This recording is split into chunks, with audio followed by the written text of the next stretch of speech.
जय हिंद दोस्तों, मैं अमरनाथ आप सभी लोगों का स्वागत करता हूं अपने YouTube चैनल फिजिक्स गुरुजी पर। आज हम बात करेंगे 10th क्लास के सेकेंड चैप्टर के बारे में, जिसका नाम है मैग्नेटिक इफेक्ट ऑफ करंट। हम इस पूरे चैप्टर में मैग्नेट के बारे में एनालिसिस करेंगे कि एक्चुअल में मैग्नेट की क्या क्या प्रॉपर्टी है और मैग्नेट की प्रॉपर्टी जो है वो करंट से कैसे रिलेट होती है। हमने अभी तक देखा है कि जब मैग्नेट कहीं रखते हैं तो मैग्नेट आसपास क्या बनाता है, मैग्नेटिक फील्ड। लेकिन एक और नया टर्म्स आया, वो ये है कि अगर किसी वायर में करंट जाएगा तो वो आसपास मैग्नेटिक फील्ड बनाएगा। ये थोड़ा सा अलग डिफरेंट पार्ट आया।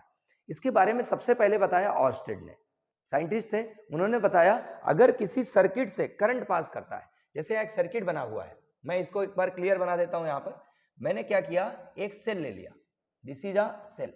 अब इस सेल को मैंने कनेक्ट कर दिया with the help of a की। यहां हमने एक की ले ली और इसको कनेक्ट कर दिया मैंने एक किसी वायर, कोई डिवाइस लगा दी मैंने ऐसे। अब क्या करा, मैंने यहां पर एक मैग्नेटिक नीडल रख दी, जिसे कंपास नीडल भी बोलते हैं। ये मैंने क्या रखी, मैग्नेटिक नीडल यानी कि कंपास नीडल, इसे बोलेंगे मैग्नेटिक नीडल।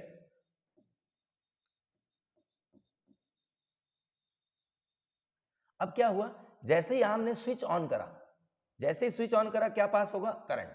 और जैसे ही करंट पास हुआ, एक नया ऑब्जर्वेशन देखने को मिला कि मैग्नेटिक नीडल में डिफ्लेक्शन हुआ।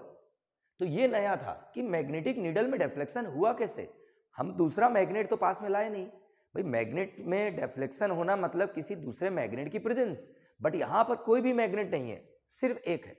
तो एक्चुअल में ऐसा देखा गया, जब जब हमने करंट फ्लो कराया इस वायर से, जैसे ही करंट फ्लो करता है वैसे ही इसमें क्या मिलता है, डिफ्लेक्शन। मतलब एक चीज क्लियर हो गई कि करंट जो है वो मैग्नेटिक इफेक्ट बनाता है।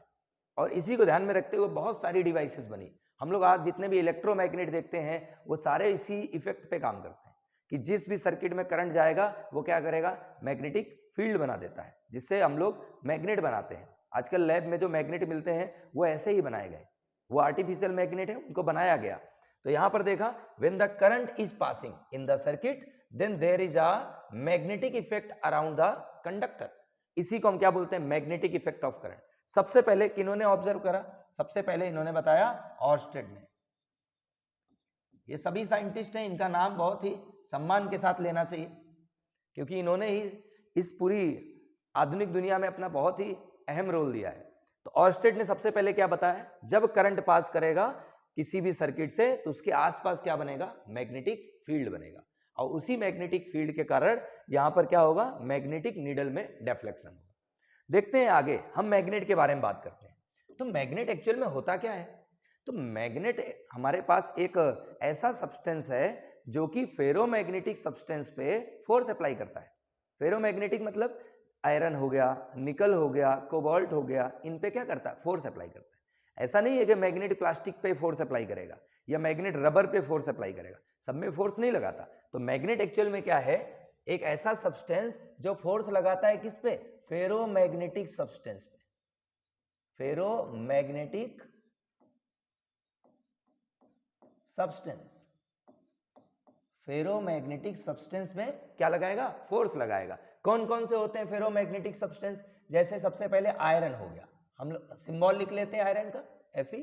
निकल हो गया, कोबाल्ट हो गया, और एक एलॉय आता है जो बहुत ही तेजी से अट्रैक्ट होता है, जिसे बोलते हैं एल्निको।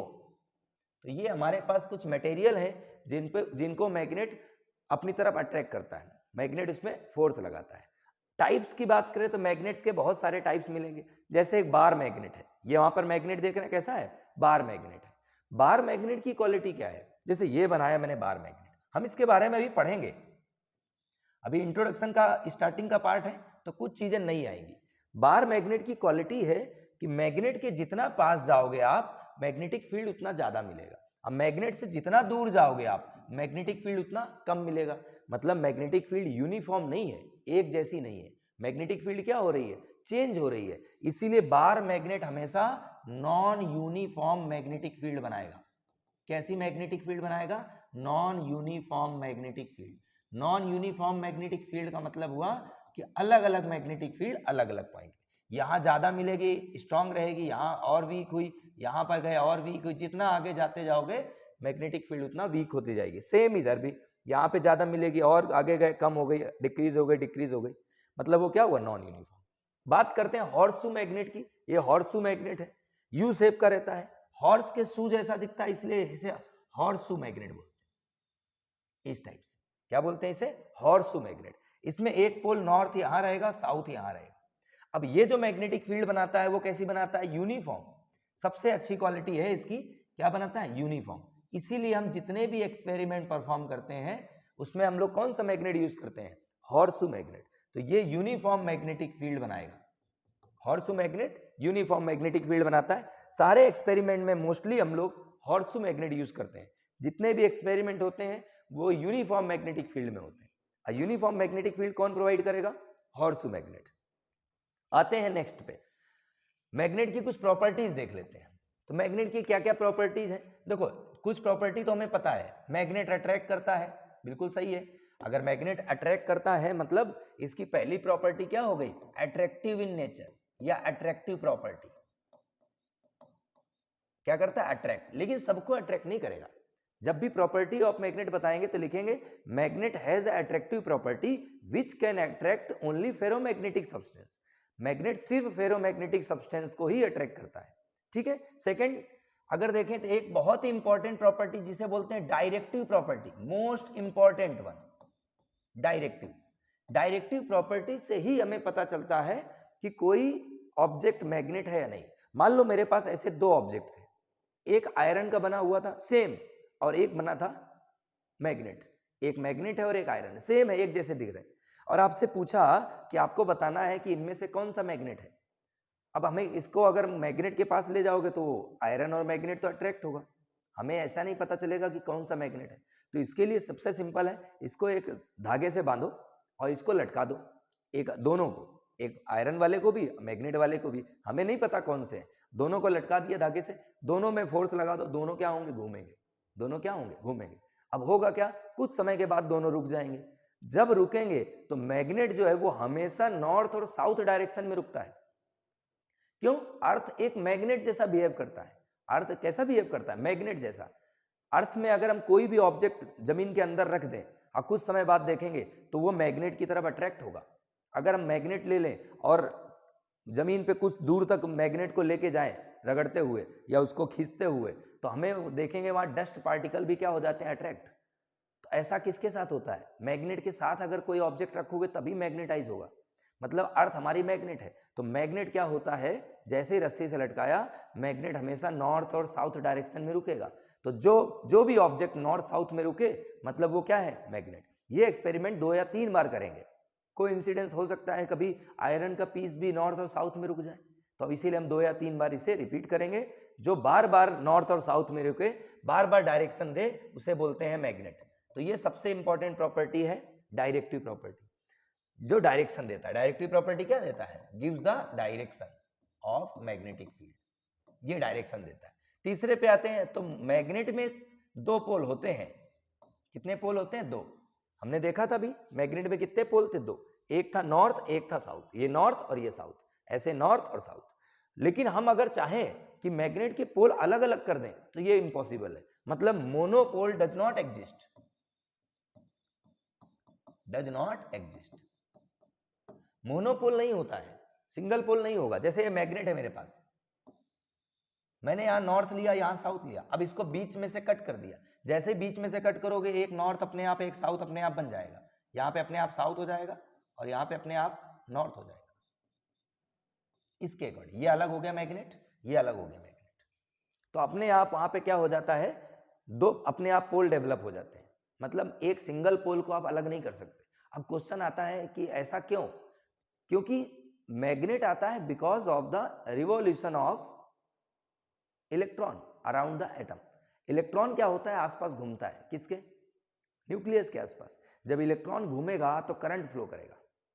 जैसे मान लो मैंने एक सिंगल एटम ले लिया, ये तो बहुत इसमें एटम हो गए, मैंने सिंगल एटम ले लिया, तो इतना छोटा कट करते करते करते मैंने एक छोटा सा पार्ट ले लिया, उसमें एक एटम तो होगा। उस एटम में अगर देखें तो ये पॉजिटिव चार्ज है और इलेक्ट्रॉन कहाँ पर? ये है। अब इलेक्ट्रॉन क्या करेगा? घूमेगा। जब इलेक्ट्रॉन घूमेगा तो करंट फ्लो करेगा, और जब करंट फ्लो करेगा वो तो मैग्नेटिक फील्ड दिखाता है। तो जैसे ही करंट फ्लो करेगा there is a magnetic field, और वही मैग्नेटिक फील्ड से क्या बनता है? मैग्नेट। ये सारे पार्ट जितने भी एटम है सब कंबाइन है, तो ये स्ट्रॉन्ग मैग्नेट बनाएंगे। ठीक है। आते हैं नेक्स्ट पे। तो मोनोपोल एग्जिस्ट नहीं करता, सिंगल पोल एग्जिस्ट इसी नहीं करता, ठीक है। अब आते हैं इसके बाद एक टर्म आता है, इसे बोलते हैं magnetic induction. Magnetic induction, magnetic induction का बहुत ही क्लियर मतलब है, संगति का असर बहुत ही अच्छा होता है। आप अच्छे लोगों के साथ रहोगे, आपको अच्छे लोगों की क्वालिटीज मिलेंगी, उनके साथ रहोगे उनकी अच्छी अच्छी चीजें मिलेंगी, अच्छी बातें सुनने को मिलेंगी, अच्छा नॉलेज मिलेगा। मतलब जिसके साथ रहते हैं हम, उसकी कुछ क्या होती है, प्रॉपर्टीज आ जाती है, इसी को बोलते हैं मैग्नेटिक इंडक्शन। मतलब अगर मेरे पास एक मैग्नेट है, मैंने मैग्नेट के पास एक आयरन नीडल रख दी पास में, यहाँ पर या इसी में स्टिक कर दी, चपका यहाँ पे रख दी, कई नेल रख दी, आयरन नेल रख दी पास में। जैसे आयरन नेल पास में रखोगे, 5 मिनट बाद 10 मिनट बाद आप आयरन नेल को निकाल लेना, देखना ये आयरन नेल आपस में अट्रैक्ट हो रही होंगी। आयरन नेल क्या हो गई, अट्रैक्ट हो रही होंगी। मतलब वो आयरन नेल्स जो है वो कैसा बिहेव करने लगी, मैग्नेट जैसा। ऐसा क्यों, क्योंकि मैग्नेट के आसपास रखी थी, तो मैग्नेट ने अपनी क्या कर दी, उसको कुछ प्रॉपर्टीज दे दी। ऐसा इसलिए हुआ क्योंकि मैग्नेटिक फील्ड लाइंस निकलती हैं, और वो मैग्नेटिक फील्ड लाइंस जिससे बार बार आयरन नेल से पास होती हैं, जिससे उसमें मैग्नेटिक फील्ड की प्रॉपर्टी आ जाती है। तो अभी तो आपको ये समझना है कि जो भी हमारे पास मैग्नेट के आसपास अगर फेरोमैग्नेटिक सब्सटेंस रखा है, तो मैग्नेट अपनी कुछ प्रॉपर्टीज उसको दे देता है, जिससे क्या होता है, वो भी मैग्नेट जैसा बिहेव करता है। तो ये हमारे पास कुछ प्रॉपर्टीज है मैग्नेट की, बहुत ही इंपॉर्टेंट प्रॉपर्टी है डायरेक्टिव, और एक सबसे ज्यादा इंपॉर्टेंट मैग्नेटिक इंडक्शन। इनके बारे में आगे हम डिस्कस करेंगे। आते हैं नेक्स्ट पे, टाइप्स ऑफ मैग्नेट देखें। तो यहां पर देखें मैग्नेट का, ये बार मैग्नेट है, ये यू शेप यानी कि हॉर्सू मैग्नेट, ये रिंग मैग्नेट। अब हम बात करें यहां पर, बार मैग्नेट कैसा मैग्नेटिक फील्ड बना रहा था, नॉन यूनिफॉर्म। ये हो गया, सपोज दैट ये साउथ ले लेते हैं, ये नॉर्थ ले लेते हैं। मैग्नेट के पास में जितना रहेंगे मैग्नेटिक फील्ड उतना स्ट्रांग रहेगा। मान लो मैंने ऐसे यहाँ पे 3 पॉइंट बना देता हूँ, मैंने बनाया एक पॉइंट ए, एक बनाया ये पॉइंट बी, और ये बनाया पॉइंट सी। अब पूछा मैग्नेटिक फील्ड सबसे ज्यादा कहाँ पे होगी, ए पॉइंट पे मैग्नेटिक फील्ड सबसे ज्यादा होगी। सबसे कम मैग्नेटिक फील्ड कहाँ होगी, सी पॉइंट पे मैग्नेटिक फील्ड सबसे कम होगी। ऐसे ही अगर हॉर्सू मैग्नेट बनाते तो यहां पर क्या होता, तो हॉर्सू मैग्नेट कुछ ऐसा, ये ऐसा यू शेप का बनेगा। अब यहां एक नॉर्थ होगा और ये क्या होगा, साउथ। नॉर्थ से साउथ मैग्नेटिक फील्ड चलती है, आपको ये पता होना चाहिए, नॉर्थ से साउथ। तो इनके बीच में कहीं पर भी देखें तो मैग्नेटिक फील्ड क्या मिलेगा, एक जैसा, सिमिलर। इसीलिए ये कैसी मैग्नेटिक फील्ड बनाता है, यूनिफॉर्म। तो हमारा हॉर्सू मैग्नेट हम सबसे ज्यादा यूज करते हैं बिकॉज ये यूनिफॉर्म मैग्नेटिक फील्ड देता है। आते हैं नेक्स्ट पे, मैग्नेटिक फील्ड बहुत ही इंपॉर्टेंट टर्म, ये मान के चलते हैं हमेशा कि ये सीबीएसई में या किसी भी बोर्ड एग्जाम में मैग्नेटिक फील्ड का क्वेश्चन जरूर पूछा जाता है। तो मैग्नेटिक फील्ड क्या होता है, तो फील्ड मतलब होता है एरिया। जो हमारे आसपास खेत होते हैं उनको हम फील्ड बोलते हैं, तो फील्ड का मतलब क्या हुआ, एरिया। अब मैग्नेटिक फील्ड का मतलब मैग्नेट का एरिया। मतलब मैग्नेट का एरिया मतलब क्या, मैग्नेट जहां तक क्या करे, फोर्स अप्लाई करे, इतना एरिया जहां तक मैग्नेट अपना अब किसी बॉडी में फोर्स अप्लाई करे, उस एरिया को क्या बोलते हैं, मैग्नेटिक फील्ड। इसको लिख लेते हैं अपन, कैसे लिखें, तो बोलेंगे the area around a magnet eight which it can exert force on ferromagnetic substance। Ferromagnetic substance अगर नहीं लिखेंगे तब भी चलेगा, क्योंकि हमें सिर्फ मैग्नेटिक फील्ड बताना है। इसका मतलब है कि इतना एरिया जहां तक मैग्नेट क्या करे, फोर्स अप्लाई करे, दैट्स इट। फेरोमैग्नेटिक लिखेंगे तो बेटर है, नहीं लिखेंगे तब भी करेक्ट है। हाई करें इसके बारे में बात करें, मान ले ये मैग्नेट है, ये कैसा है, ये हमारा एक मैग्नेट है, बार मैग्नेट, एक नॉर्थ एक साउथ। अब ये मैग्नेट क्या कर रहा होगा, अपने कुछ एरिया तक फोर्स लगा रहा होगा। हमें कैसे पता कि कहां तक फोर्स लगाएगा, तो मैंने क्या करा, एक दूसरा एक आयरन नेल ले ली, या आयरन का कोई पीस ले लिया, या दूसरा एक मैग्नेट ले लिया। मैंने आयरन का एक पीस ले लिया, मैंने आयरन की पीस को यहां रखा, जैसे यहां रखा देखा इसने फोर्स नहीं लगाया, इसने फोर्स नहीं लगाया। मैंने आयरन के पीस को थोड़ा आगे लेके गया, फिर इसने फोर्स नहीं लगाया। लेकिन जैसे ही मैं आयरन के पीस को यहां लेके गया, इसने क्या करा, फोर्स लगाया। जैसे ही फोर्स लगाया मैंने वहां पे एक डॉट बना दिया। फिर मैं आयरन के पीस को इस डायरेक्शन से लेके आया, यहां रखा आयरन के पीस को, तो इसने फोर्स नहीं लगाया। आगे लेके गया, फोर्स नहीं लगाया। जैसे यहां आया इसने फोर्स लगाया, मैंने फिर से यहाँ पे एक डॉट बना दिया। ऐसे ही हम डॉट बनाते हैं, जिससे क्या होता है, एक पूरा मैग्नेटिक फील्ड बन जाता है। एक्चुअल में यह हाइपोथेटिकल था, मैग्नेटिक फील्ड दिखाई नहीं देता है। ये क्या होता है, हाइपोथेटिकल होता है। अगर मैग्नेट रखेंगे तो आपको पता होगा दूसरा मैग्नेट जब लाते हैं तो कहाँ फोर्स लगाएगा हमें नहीं पता, लेकिन जैसे ही मैग्नेटिक फील्ड में हम उस ऑब्जेक्ट को रखते हैं, ये वाला मैग्नेट क्या करता है, उस पर एक फोर्स लगाता है, और जैसे ही फोर्स लगाएगा दूसरा वाला मैग्नेट या दूसरा जो भी हमारा आयरन होगा उसको क्या करेगा, अट्रैक्ट कर लेगा। तो ये होता है हमारा मैग्नेटिक फील्ड। तो मैग्नेटिक फील्ड कैसा रहता है, हाइपोथेटिकल, इमेजिनरी, दिखता नहीं है। आप सोचो दिखाई देगा, दिखाई नहीं देता। मैग्नेटिक फील्ड हो या इलेक्ट्रिक फील्ड हो, दोनों कैसे रहते हैं, हाइपोथेटिकल, बट एग्जिस्ट करते हैं। कैसे पता चला, फिजिकल सिग्निफिकेंस है इसका। मैग्नेट को पास में रखो, अपने आप फोर्स लगाएगा। अगर मैं एक मैग्नेट रख दूं ऐसे, और यहाँ नॉर्थ पोल ले लूं, यहाँ साउथ, ये टू वाला मैग्नेट अगर स्ट्रांग है तो इसको क्या करेगा, इसमें फोर्स लगाएगा। नॉर्थ और नॉर्थ पोल एक दूसरे को रिपल करते हैं, साउथ और साउथ एक दूसरे को रिपल करते हैं। मतलब लाइक पोल हमेशा एक दूसरे को रिपल करेंगे और अनलाइक पोल हमेशा एक दूसरे को अट्रैक्ट करेंगे। तो ये क्या होगा, इसमें फोर्स लगाएगा तो हमें पता चलेगा कि कोई है जो कि फोर्स लगा रहा है, मतलब कि मैग्नेटिक फील्ड फिजिकल सिग्निफिकेंस रखता है। तो ये हमारा मैग्नेटिक फील्ड हो गया। अब बात करेंगे मैग्नेटिक फील्ड के यूनिट की। तो मैग्नेटिक फील्ड की यूनिट तो बहुत सारी है, बट स्टैंडर्ड यूनिट जो है हम लेते हैं वो टेस्ला, निकोला टेस्ला, बहुत ही फेमस साइंटिस्ट है जिनका मैग्नेटिक फील्ड में बहुत ही बड़ा योगदान है। मैग्नेट के बारे में उन्होंने बहुत सारी चीजें बताई, बहुत सारे एक्सपेरिमेंट परफॉर्म करे, और उनके एक्सपेरिमेंट के बिहाफ में इससे MRI मशीन हो गई, बहुत सारी चीजें यूज करते हैं हम लोग। तो ये टेस्ला, और भी बहुत सारी यूनिट है। एक मैं यूनिट डायरेक्ट लिख देता हूं, उसका मैं फॉर्मूला अभी आगे बता दूंगा, newton upon ampere metre, newton upon ampere metre, ये भी यूनिट होती है मैग्नेटिक फील्ड। ये हमारा एक फॉर्मूला है, वहां से मैग्नेटिक फील्ड की यूनिट लेके आते हैं। उस फॉर्मूले के बारे में हम आगे डिस्कस जरूर करेंगे। मैं साइड में फॉर्मूला मेंशन कर देता हूं, फोर्स इक्वल टू IBL। यहाँ F क्या है, फोर्स है, I क्या है, करंट है, अब B हमारा मैग्नेटिक फील्ड है। मैग्नेटिक फील्ड का सिंबल क्या होता है, B। मैग्नेटिक फील्ड का सिंबल क्या होता है, B। हम B से मैग्नेटिक फील्ड को डिनोट करते हैं, और L लेंथ है, यानी कि मैग्नेटिक फील्ड अगर यहां से मैं कैलकुलेट करता तो क्या आता हमारा फील्ड की वैल्यू, मैग्नेटिक फील्ड हमारा आता force upon current into length. तो फोर्स की यूनिट क्या लिखी मैंने, न्यूटन, करंट की यूनिट क्या लिखी, एम्पियर, और लेंथ की यूनिट क्या लिखी, मीटर। तो ये न्यूटन पर एम्पियर मीटर भी हमें याद रखना है, ये भी यूनिट होती है मैग्नेटिक फील्ड। मैग्नेटिक फील्ड एक वेक्टर क्वांटिटी है। कैसी क्वांटिटी, वेक्टर, बिकॉज इसके पास डायरेक्शन होता है। डायरेक्शन किधर से किधर, नॉर्थ से साउथ की तरफ चलता है, मतलब it is a vector quantity, it is a vector quantity. अब कोई आपसे डायरेक्शन पूछे, डायरेक्शन क्या है इसका, तो इसका डायरेक्शन क्या है, नॉर्थ टू साउथ, नॉर्थ से साउथ की तरफ मैग्नेटिक फील्ड चलेगा, ऐसे नॉर्थ से साउथ की तरफ मैग्नेटिक फील्ड चलेगा, आउटसाइड द मैग्नेट। इस पॉइंट को जरूर ध्यान रखें, मैग्नेटिक फील्ड की डायरेक्शन क्या है, north to south, but outside the magnet. Magnet के अंदर जो है वो साउथ से नॉर्थ चलता है। हम इसके बारे में भी आगे बात करेंगे जब मैग्नेटिक फील्ड लाइंस ड्रॉ करेंगे बार मैग्नेट के लिए। आते हैं नेक्स्ट पे,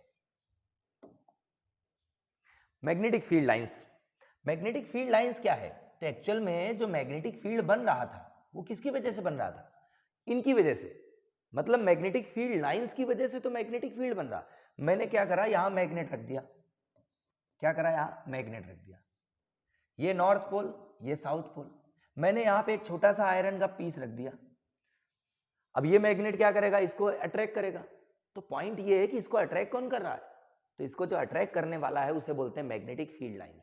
एक्चुअल में क्या हो रहा होता है, मैग्नेट से मैग्नेटिक फील्ड लाइंस निकलती है ऐसे, ये मैग्नेटिक फील्ड लाइंस निकलती है ऐसे, ये मैग्नेटिक फील्ड लाइंस जा रही है, नॉर्थ से बाहर की तरफ जाती है, ये मैग्नेटिक फील्ड लाइंस ऐसे, जहां तक ये मैग्नेटिक फील्ड लाइंस रहती है वहां तक मैग्नेटिक फील्ड रहेगा, जहां तक ये मैग्नेटिक फील्ड लाइन, ये इनसाइड है, जहां तक मैग्नेटिक फील्ड रहेगी ये lines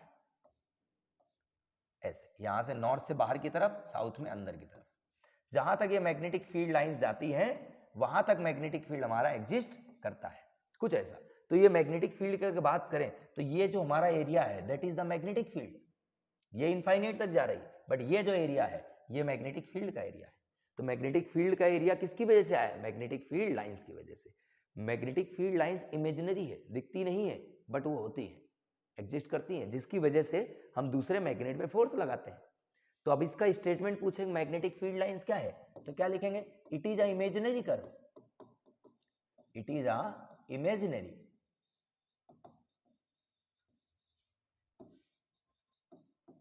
curve which starts from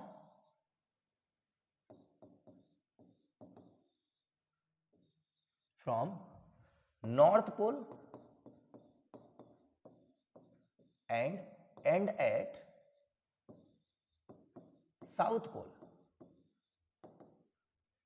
and at मतलब ये यहां पर जाके यहां रुकती नहीं है एक्चुअल में, लेकिन आउटसाइड द मैग्नेट की बात करें तो नॉर्थ से साउथ की तरफ चलेगी, तो हम ऐसा मान लेते हैं यहां पर जाके रुक गई, बट एक्चुअल में ऐसा नहीं होगा, ये अंदर भी चलती है, मैग्नेट के अंदर भी जाएगी ऐसे, ये मैग्नेट के अंदर चलेगी, अंदर कैसे जाएगी, साउथ से नॉर्थ की तरफ।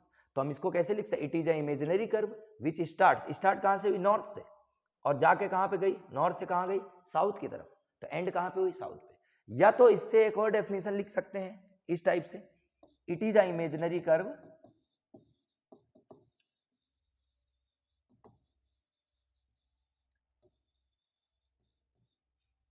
in which if a north pole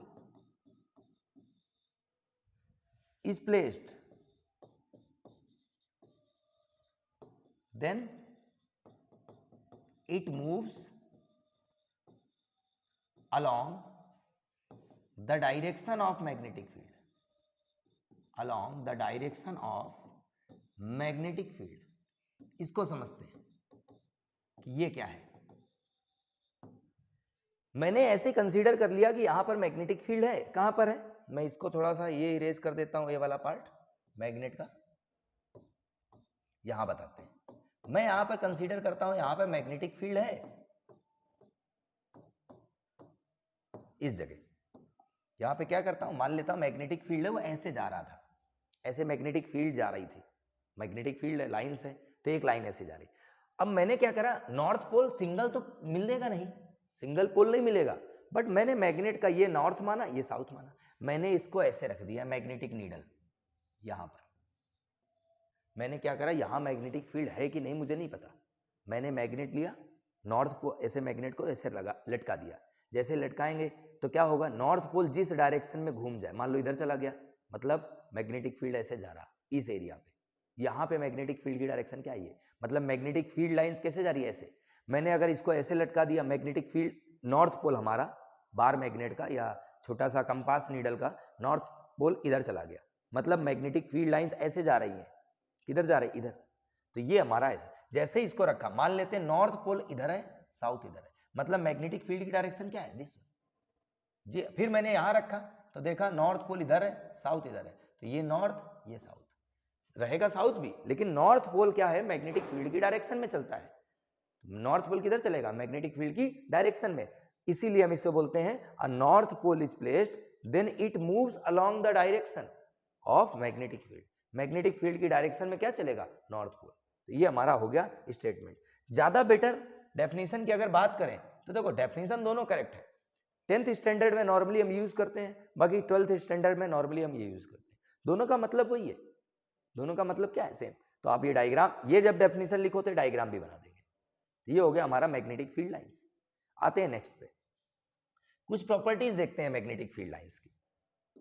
क्या करते हैं, कुछ प्रॉपर्टीज देखते हैं मैग्नेटिक फील्ड लाइंस की प्रॉपर्टीज, इंपॉर्टेंट क्वेश्चन है ये भी। प्रॉपर्टीज क्या क्या है, तो पहला, मैग्नेटिक फील्ड लाइंस एक क्लोज कर्व बनाएगी, it always forms a close curve. कैसा कर्व बनाएगी, क्लोज। मैंने अभी बताया था, मैग्नेट लिया था ऐसा, ये नॉर्थ पोल ये south pole, magnetic field line north से निकली साउथ में गई और साउथ से नॉर्थ आई, ऐसे गई थी। मैग्नेटिक फील्ड नॉर्थ से निकली साउथ में गई, साउथ से नॉर्थ आई। आउटसाइड किधर चलती है, नॉर्थ से साउथ चलती है, बट इनसाइड मैग्नेट के अंदर साउथ से नॉर्थ चलेगी। तो ये तो क्या बना रहा है, एक क्लोज कर्व बना रहा, कंप्लीट पाथ है। तो मैग्नेटिक फील्ड हमेशा क्या बनाएगा, क्लोज कर्व। सेकंड, अगर कभी क्वेश्चन पूछे कि क्लोज कर्व क्यों बनाती है, तो बताएंगे मैग्नेटिक फील्ड नॉर्थ पोल से स्टार्ट होगी साउथ आउटसाइड और किधर जाएगी, साउथ में, but inside the magnet, magnet के अंदर साउथ से नॉर्थ की तरफ चलेगी, इसलिए मैग्नेटिक फील्ड कैसा है, एक क्लोज कर्व बनाती है। Second, it can not intersect, it can not intersect each other, magnetic field lines कभी भी एक दूसरे को इंटरसेक्ट नहीं करती। मैग्नेटिक फील्ड छोड़ो, हमारे फिजिक्स में नॉर्मली एक दूसरे को कोई इंटरसेक्ट नहीं करता, सारे लोग प्रेम भावना से रहते हैं, तो कोई भी इंटरसेक्ट नहीं करेगा। क्यों? अगर ये क्वेश्चन, नॉर्मली ये क्वेश्चन पूछा जाता है, why they are not intersecting, magnetic field lines एक दूसरे को इंटरसेक्ट क्यों नहीं करती? क्यों? मैं मान लेता हूं एक मैग्नेटिक फील्ड ऐसे जा रहा था, ये मैग्नेटिक फील्ड लाइंस हो गया, अब इसका मैग्नेटिक फील्ड का वैल्यू था 5 टेस्ला, कितना था 5, एक मैग्नेटिक फील्ड ऐसे जा रहा था, इसका मान लेते हैं 3 टेस्ला। अब इस पॉइंट की बात करें, इस पॉइंट पे डायरेक्शन मैग्नेटिक फील्ड का क्या दोगे आप, या तो दो डायरेक्शन हो गई, एक ही पॉइंट पे दो डायरेक्शन, एक पॉइंट पे दो डायरेक्शन पॉसिबल नहीं है, तो इसका रीजन क्या लिखते हैं, बिकॉज, यहां पहले इसको इरेज कर देता हूं मैं, जस्ट मिनट, इंटरसेक्ट नहीं करने का रीजन क्या हुआ, क्योंकि इसके पास क्या है, एक ही पॉइंट पे दो डायरेक्शन है, ये क्वेश्चन पूछा जाता है बहुत, each other because if they intersect at any point, then at the point of intersection,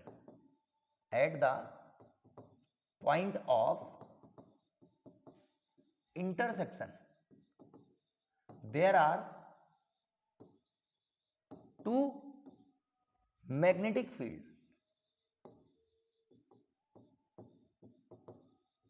क्या होंगे, there are two magnetic field at the point of intersection, there are two magnetic field, which is impossible,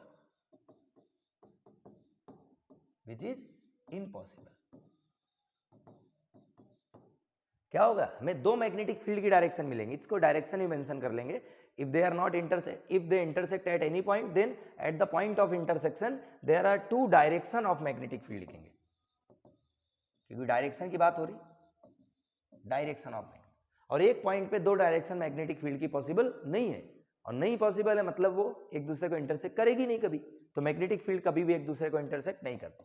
third पे आते हैं, it moves north to south outside the magnet,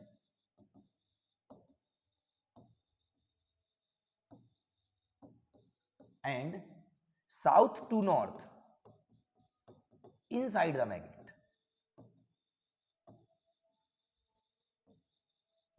ये क्या है, north से चलती है साउथ की तरफ जाती है, आउटसाइड मैग्नेट के बाहर, बट मैग्नेट के अंदर किधर, साउथ से नॉर्थ चलेगी, तो ये एक हो गया डायरेक्शन हमारा।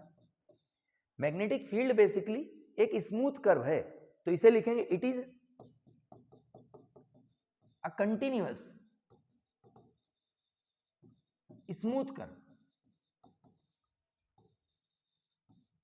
ये कैसा कर्व है, continuous smooth curve. Continuous smooth curve का मतलब क्या हुआ कि ये कंटिन्यू चलती जाती है, रुकती नहीं है, इनफाइनाइट तक जाती है, इसी वजह से तो अगर हम यहाँ मैग्नेट को लटका दें, किसी मैग्नेट को, तो वो नॉर्थ और साउथ अपने आप बताने लगेगा, क्यों, कोई ना कोई मैग्नेटिक फील्ड जा रही होगी यहाँ से, कोई ना कोई मैग्नेटिक फील्ड यहाँ से जा रही होगी, इसीलिए हम लोगों को हमारे पेरेंट्स बोलते हैं कि नॉर्थ और साउथ डायरेक्शन में सर और पैर करके नहीं लेटना चाहिए। मान लेते हैं इधर नॉर्थ है इधर साउथ है, अगर ऐसे लेटोगे तो क्या होगा, नॉर्थ से मैग्नेटिक फील्ड आ रही होंगी, साउथ की तरफ जा रही होंगी, तो आपके हेड से मैग्नेटिक फील्ड एंटर करेगी और हेड को पार क्रॉस करते हुए बाहर जाएगी, तो हेड में क्या होता है, कुछ इफेक्ट पड़ेगा ब्रेन में, इस वजह से नॉर्थ और साउथ में लेटने के लिए मना किया जाता है, और यही रीजन है, साइंटिफिक रीजन यही है, बाकी तो बहुत सारे रीजन आप लोगों को बताएंगे लोग। तो it is a continuous smooth curve. Magnetic field हमारा दो टाइप का है, तो इसकी एक और प्रॉपर्टी आती है, यहाँ पे टाइप्स ऑफ मैग्नेटिक फील्ड बताएंगे, types of magnetic field, magnetic field ये दो हैं, एक होती है यूनिफॉर्म, एक होती है non uniform. Uniform magnetic field का मतलब जहां मैग्नेटिक फील्ड एक जैसा हो, और नॉन यूनिफॉर्म का मतलब क्या हो, जहां मैग्नेटिक फील्ड अलग अलग हो। मैं यहाँ पर उसके बारे में यहाँ बता देता हूँ, ये अगला टॉपिक हम आगे देखेंगे, पहले यूनिफॉर्म मैग्नेटिक फील्ड देख लेते हैं, क्योंकि ये इंपॉर्टेंट बहुत है। यूनिफॉर्म मैग्नेटिक फील्ड का मतलब हुआ सेम मैग्नेटिक फील्ड। कैसे बनाते हैं, ऐसे, ये मैग्नेटिक फील्ड ऐसे बनाएंगे, ये मैग्नेटिक फील्ड लाइंस हैं, ऐसे जा रही। अब यहाँ यूनिफॉर्म मैग्नेटिक फील्ड कैसे पता चला? तो देखें यहाँ सारी लाइन एक दूसरे से क्या इक्वल डिस्टेंस पर है, सारी लाइन एक दूसरे से क्या इक्वल डिस्टेंस पर है। यहाँ अगर हम बात करें इस पॉइंट की, या बात करें इस पॉइंट की, या बात करें इस पॉइंट, किसी भी पॉइंट की बात करो, हर जगह मैग्नेटिक फील्ड एक जैसा मिलेगा, एक जैसा, हर एक पॉइंट पे मैग्नेटिक फील्ड क्या होगा? सेम। इसीलिए इसको क्या बोलते हैं? Uniform magnetic field. एक आता है non uniform magnetic field. Second क्या है हमारा? Non uniform magnetic field. अब नॉन यूनिफॉर्म कैसा रहेगा? जहां पे वैल्यू क्या हो, कम ज्यादा हो, तो ये हमारा है non uniform magnetic field. Magnetic field line जहां पास पास रहती हैं वहां मैग्नेटिक फील्ड क्या होता है? स्ट्रांग। और जहां मैग्नेटिक फील्ड लाइंस दूर दूर रहती हैं वहां मैग्नेटिक फील्ड क्या होता है? वीक। ये भी एक प्रॉपर्टी है। यहां पर अगर देखें, मान लेते हैं ये पॉइंट ए है, ये पॉइंट बी है और ये पॉइंट सी है, ये ऐसे लिए एक्स वाई जेड ले लो, चाहे ए बी सी, ये बी, सब ये ए। सबसे ज्यादा मैग्नेटिक फील्ड कहां पर? ए पे। ए पॉइंट पे मैग्नेटिक फील्ड सबसे ज्यादा, इस सबसे कम कहां पे? सी पे। यहां मैग्नेटिक फील्ड दूर दूर हो रही, जितना दूर दूर मैग्नेटिक फील्ड होगी मैग्नेटिक फील्ड उतना ही वीक होगी। इसीलिए मैग्नेट के पोल पे, जो मैग्नेट के पोल होते हैं नॉर्थ और साउथ, वहां पे मैग्नेटिक फील्ड सबसे ज्यादा रहता है। सबसे ज्यादा मैग्नेटिक फील्ड कहां रहता है? मैग्नेट के पोल पे। क्यों? सारी मैग्नेटिक फील्ड लाइंस तो पोल पे मिलती है, सारी मैग्नेटिक फील्ड लाइंस कहां मिलती है? पोल पे। तो जितनी ज्यादा मैग्नेटिक फील्ड लाइंस होंगी उतना ज्यादा मैग्नेटिक फील्ड होगा। तो मैग्नेटिक फील्ड यहां पर लाइंस क्लोजर थी तो मैग्नेटिक फील्ड स्ट्रांग था, यहां दूर दूर था तो मैग्नेटिक फील्ड वीक है। तो एक प्रॉपर्टी ये भी लिख सकते हैं, जो भी नेक्स्ट हमारा नंबर हो उसे लिख लेंगे। Magnetic field is stronger, magnetic field is strong when it is closer together, closer together, and weak when it is further apart। जहां मैग्नेटिक फील्ड लाइंस दूर दूर होंगी वहां मैग्नेटिक फील्ड वीक होगा, जहां मैग्नेटिक फील्ड पास पास होंगी वहां मैग्नेटिक फील्ड स्ट्रांग होगा। तो ये हमारे मैग्नेटिक फील्ड के बारे में था। मैग्नेटिक फील्ड की जितनी मैग्नेटिक फील्ड की जितनी लाइंस की जितनी प्रॉपर्टीज थी उसके बारे में मैंने बता दिया। बात करते हैं नेक्स्ट टॉपिक हमारा राइट हैंड थंब रूल। आप इसको एक बार नोट कर ले, फिर मैं इसको एक बार पूरा इरेज करना पड़ेगा यहां से। हम बात करेंगे राइट हैंड थंब रूल। मैं हटा देता हूं इसे complete. Right hand thumb rule क्या है? तो एक्चुअल में राइट हैंड थंब रूल की जरूरत क्यों पड़ी? तो मैग्नेटिक फील्ड तो हमें पता चल गया कि इतनी वैल्यू है, लेकिन उसका डायरेक्शन क्या है? तो मैग्नेटिक फील्ड का डायरेक्शन अगर कभी फाइंड करना हो तब हम right hand thumb rule use करते हैं। मैग्नेटिक फील्ड का डायरेक्शन कैसा? मैंने आपको बताया था, एक वायर से अगर करंट जा रहा है, सपोज दैट इस वायर में क्या जा रहा है? करंट। तो ये क्या बनाएगा? आसपास मैग्नेटिक फील्ड बनाएगा। ये वायर लिया, ऐसे रखा, वायर में करंट किधर जा रहा है? ऊपर। तो ये क्या बनाएगा? आसपास मैग्नेटिक फील्ड बनाएगा। वो मैग्नेटिक फील्ड की डायरेक्शन क्या होगी? मैग्नेटिक फील्ड तो हमें वैल्यू पता चल जाएगी, एक स्ट्रेट वायर से कितनी आर डिस्टेंस है, मैग्नेटिक फील्ड क्या होता है वो तो हमें पता चल जाएगा, लेकिन मैग्नेटिक फील्ड की डायरेक्शन क्या होगी? अब करंट ऊपर जा रहा है, कभी करंट ऐसे जा रहा है, करंट नीचे जा रहा है, करंट ऐसे जा रहा है, कोई भी कंडीशन हो सकती है। जैसे मैं यहाँ पर एक कंडीशन ऐसे ले लेता हूँ, एक कंडीशन ऐसे ले लेता हूँ, फिर इसके बाद बहुत सारी सिचुएशन बनेगी, करंट ऐसे भी जा सकता है, करंट ऐसे भी जा सकता है। अब इसे कैसे सॉल्व करते हैं? तो राइट हैंड थंब रूल के अकॉर्डिंग हम ये राइट हैंड थंब रूल, ये राइट हैंड लिया, ये thumb. Right hand thumb rule के अकॉर्डिंग क्या है? जिस डायरेक्शन में करंट जाए थंब को उसी डायरेक्शन में रख देना है। करंट इसमें किधर जा रहा है? ऐसे, तो थंब को किधर रखते हैं? ऐसे। करंट इसमें कैसे जा रहा है? नीचे, थंब किधर रखते? नीचे। इसमें कैसे जा रहा है? इधर, तो थंब किधर रखते? इधर। इसमें कैसे जा रहा है? इधर, तो थंब रखते इधर। तो thumb place in the direction of magnet, in the direction of current. Right hand thumb rule के according thumb place in the direction of current. जिस डायरेक्शन में करंट जाए थंब को उस डायरेक्शन में रख दो। Then curl finger. अब ये फिंगर क्या होंगी? कर्ल होंगी। थंब ऐसे रखा, फिंगर को कर्ल करो, आप उल्टा तो घुमा नहीं सकते, ऐसे कर्ल करना पड़ेगा। तो curl finger gives the direction of magnetic field. Thumb को अगर करंट ऊपर जा रहा है तो थंब को ऊपर रखा।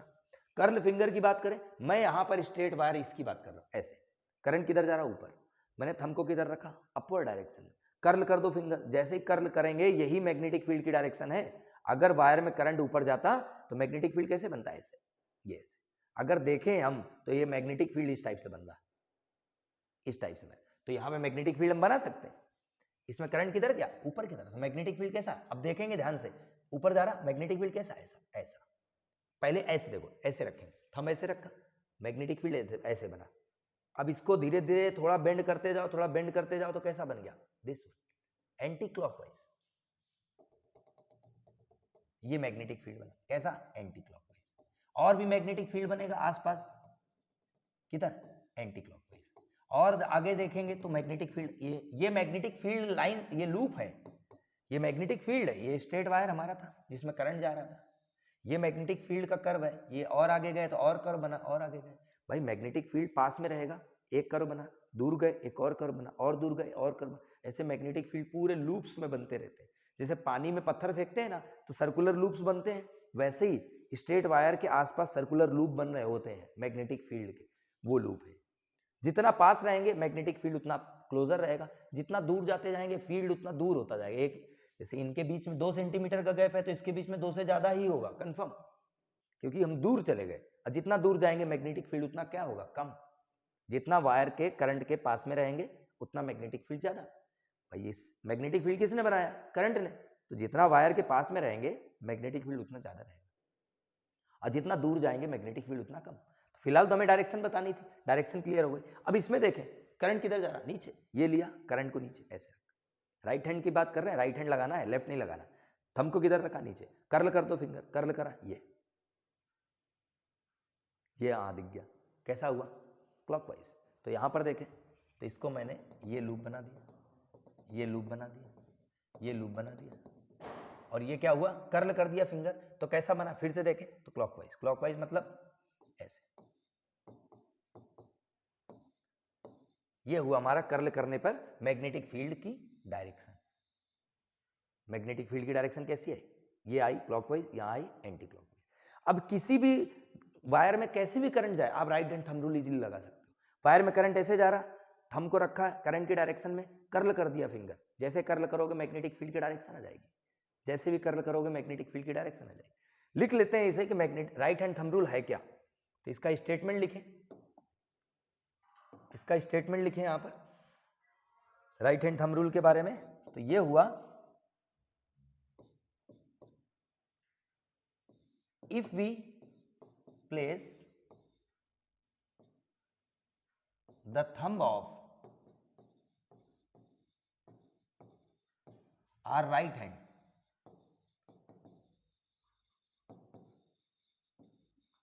in the direction of current, in the direction of current, if we place the thumb of our right hand in the direction of current, then curl finger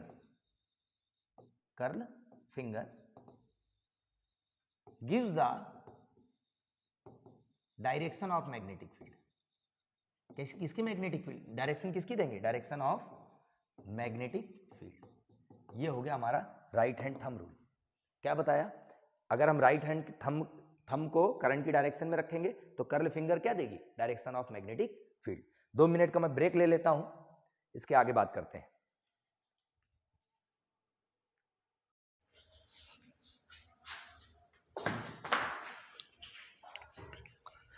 हाँ जी, तो स्टार्ट करते हैं नेक्स्ट टॉपिक पे। Next topic है हमारा magnetic field due to current carrying straight conductor. हमारे पास एक वायर है, स्ट्रेट वायर है, जिसमें करंट जा रहा है और उसका हमें मैग्नेटिक फील्ड बताना है। वैसे तो आपके यहाँ फॉर्मूला नहीं है, बट मैं आपको एक चीज बता देता हूं जिससे क्या सारी चीजें क्लियर रहेंगी। जैसे कि ये हमारे पास स्ट्रेट वायर है, जस्ट मिनट, कलर चेंज कर देता हूं मैंने यहाँ पे क्या ले लिया, स्ट्रेट वायर ले लिया। अब ये स्ट्रेट वायर में क्या जा रहा है, करंट।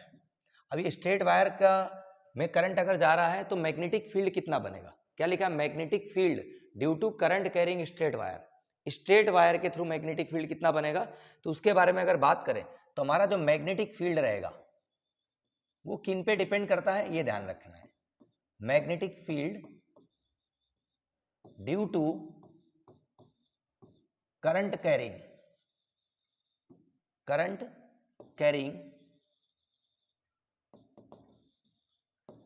स्ट्रेट वायर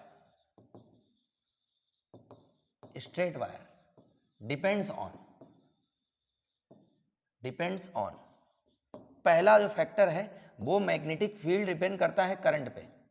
मतलब ये है इस वायर में जितना करंट आप ज्यादा इंक्रीज करते जाओगे, देते जाओगे, करंट की वैल्यू बढ़ाते जाओगे, तो मैग्नेटिक फील्ड क्या होगा, इंक्रीज होता जाएगा। हमेशा हर जगह, किसी भी जगह हो, स्ट्रेट वायर हो, कॉइल हो, सर्कुलर कॉइल हो, या सोलेनॉइड ले लें, या हम बात करें टोरॉइड ले लें, किसी भी जगह जाए, अगर कभी करंट इंक्रीज करता है तो मैग्नेटिक फील्ड हमेशा इंक्रीज करेगा। ये आपको आंख बंद करके लिख देना है, B always directly proportional to current.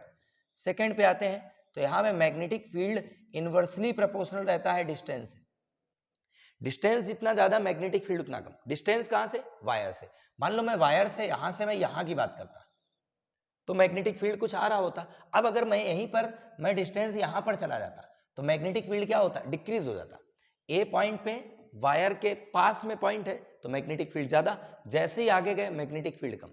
मतलब डिस्टेंस जब बढ़ेगी तो मैग्नेटिक फील्ड क्या हो जाएगा, कम। तो ये दो फैक्टर आपको ध्यान रखना है, दोनों फैक्टर से रिलेटेड क्वेश्चन आता है। डायरेक्ट आपसे क्वेश्चन पूछेगा कि if the current increases then what happen with the magnetic field in a current carrying straight wire. तो डायरेक्ट बताना है, करंट अगर इंक्रीज होगा तो मैग्नेटिक फील्ड भी इंक्रीज होगा। अच्छा, डिस्टेंस के बारे में बात करें, डिस्टेंस बढ़ेगा तब क्या होगा, अगर डिस्टेंस बढ़ेगा तो मैग्नेटिक फील्ड क्या होगा, कम।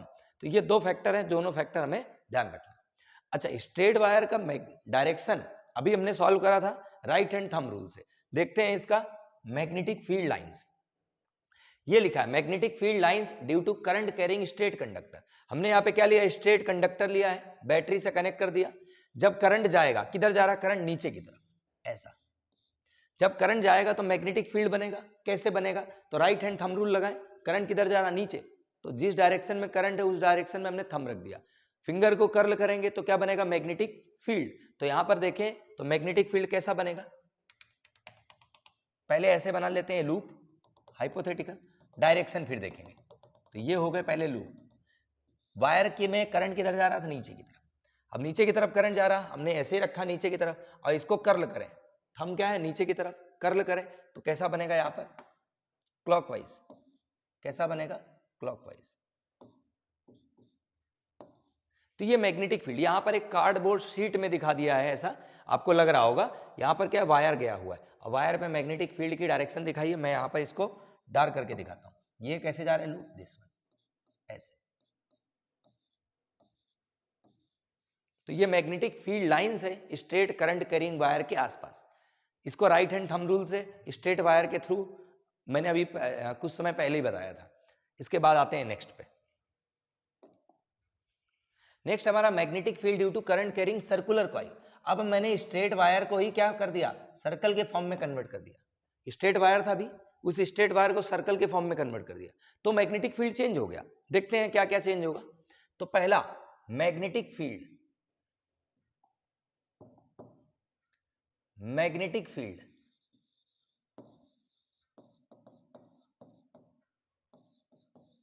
Due to this is depends on, due to current carrying circular coil is depends on, किस पे डिपेंड करेगा, पहला factor, magnetic field is directly proportional to current.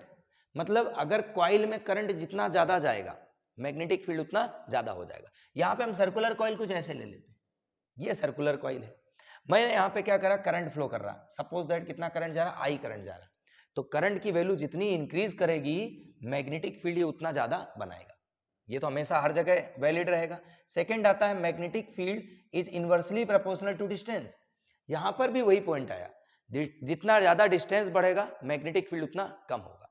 Wire के पास मैग्नेटिक फील्ड ज्यादा होगा, वायर से दूर जाते जाओगे मैग्नेटिक फील्ड क्या होगा, कम होता जाएगा। तो ये हमारे दो फैक्टर ध्यान रखने हैं। करंट कैरिंग सर्कुलर कॉइल का मैग्नेटिक फील्ड जो है करंट के डायरेक्टली प्रोपोर्शनल रहता है और डिस्टेंस के इनवर्सली रहता है। जितना वायर से दूर जाते जाओगे मैग्नेटिक फील्ड क्या होगा, उतना कम होता जाएगा। ठीक है, आते हैं नेक्स्ट पे, इसका डायग्राम देखते हैं। Magnetic field lines due to current carrying circular coil. अब हमें मैग्नेटिक फील्ड लाइंस बनाना है कि लाइंस कैसे बनेंगी, तो उसके लिए यहाँ पे डायग्राम दिया है, बाकी हम इसको सॉल्व करके देखते हैं, यहाँ पर बना के देखते हैं। मैंने क्या करा, ये सर्कुलर कॉइल ले ली ऐसा। अब इस सर्कुलर कॉइल में suppose that direction of current मैं ले लेता हूं इस टाइप से, आप कैसे भी डायरेक्शन ले सकते हो। This is the centre of the circular coil, ये सेंटर है। अब इसको सॉल्व करने के लिए हम वापस से राइट हैंड थंब रूल का यूज करेंगे, बट यहां पर थोड़ी कंडीशन चेंज है। करंट की डायरेक्शन में थंब को रखना है, तो thumb place in the direction of current. ये करंट जा रहा, थंब को किधर रखा, करंट की डायरेक्शन। बट ये जो 4 फिंगर है, अपनी चारों फिंगर को towards the centre of the coil, coil के सेंटर की तरफ रखना है, कॉइल के सेंटर की तरफ।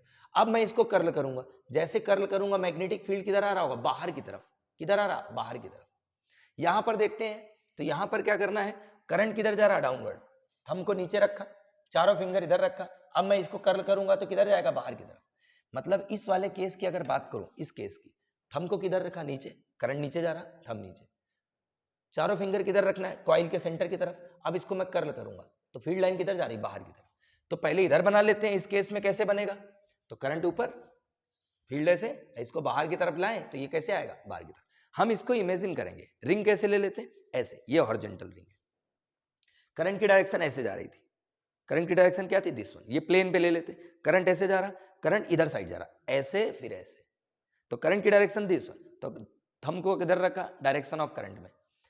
कैसे रखा, डायरेक्शन ऑफ करंट। 4 फिंगर किधर रखे, टुवर्ड्स द सेंटर। अब इसको कर्ल करें तो फील्ड लाइंस किधर आ रही, बाहर की तरफ। कैसे, बाहर की तरफ, ऐसे। तो फील्ड लाइंस किधर आ रही, बाहर की तरफ। मतलब इसके आसपास जो मैग्नेटिक फील्ड बनेगा वो तो सर्कुलर ही बनेगा, लेकिन फील्ड लाइंस किधर आती दिखेंगी, बाहर की तरफ। बाहर की तरफ आती दिखेंगी, मतलब ऐसी आ रही होंगी। भाई इस लूप की बात करें तो फील्ड लाइंस किधर आएंगी, बाहर की तरफ। इस वाले सेकंड लूप की बात करें, फील्ड लाइंस किधर आएंगी, बाहर की तरफ। थर्ड की बात करें, फील्ड लाइंस किधर आएंगी, बाहर की तरफ। तो ये हुआ। अच्छा इसकी बात करें तो जस्ट अपोजिट आएगा, करके देखते हैं।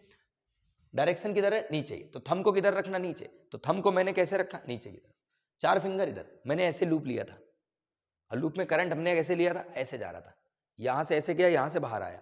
जब बाहर आया तो थंब को मैंने इधर रखा, चारों फिंगर सेंटर। मैंने रिंग को ऐसे रखा हुआ है, आपके समझने के लिए आसानी रहेगी।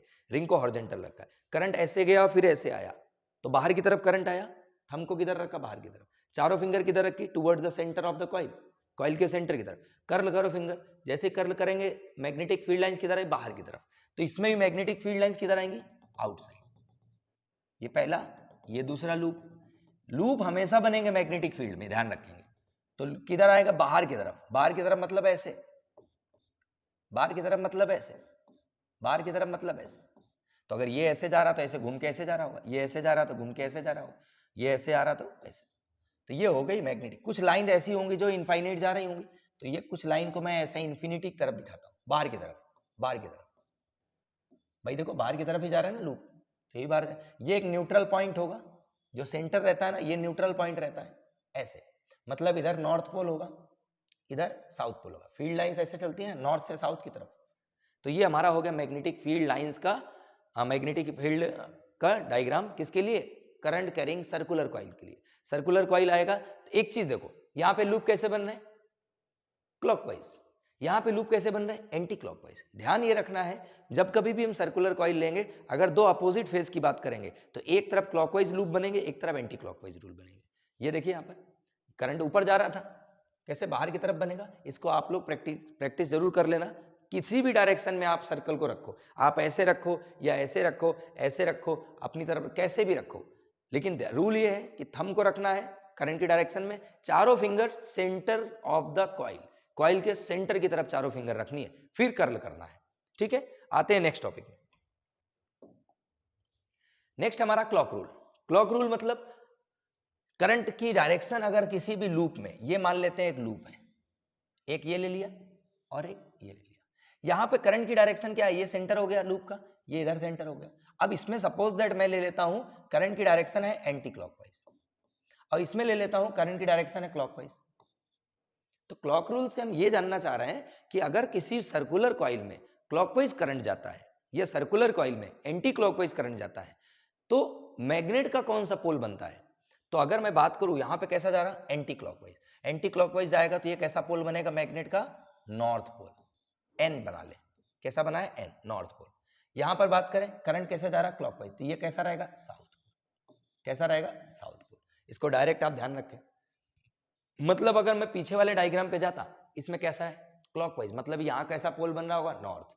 इसमें कैसा है, एंटी क्लॉकवाइज, कैसा बन रहा होगा, जस्ट मिनट, ये हमारा साउथ बन रहा होगा, ऐसे बनता है ना साउथ। तो ये साउथ पोल है और ये कैसा है, नॉर्थ पोल है। इसमें देखो मैं ऐसे लिख सकता हूं, नॉर्थ पोल की बात करें, ये क्लॉक रूल लग सकता है यहाँ पे, ये मैग्नेटिक फील्ड है ऐसा, ठीक है।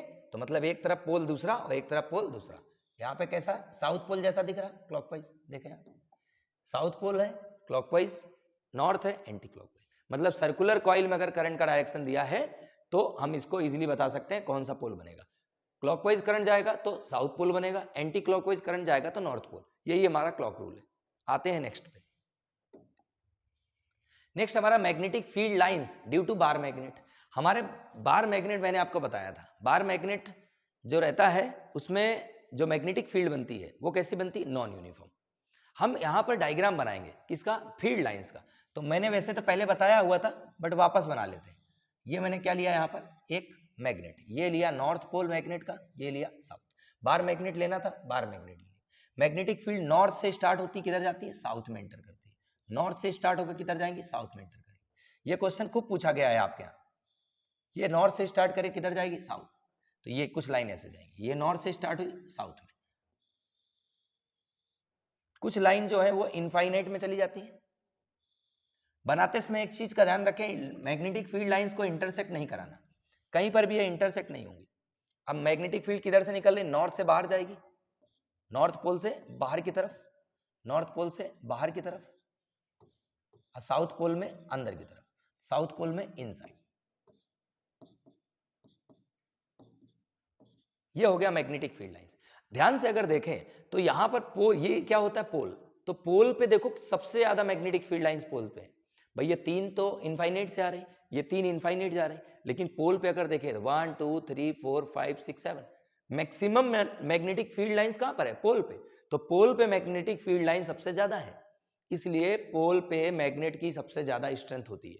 सबसे ज्यादा स्ट्रेंथ कहां पर होती है, मैग्नेट के पोल पे। तो ये हो गया magnetic field lines for a bar magnet. आते हैं नेक्स्ट टॉपिक में। नेक्स्ट हमारा सोलेनॉइड।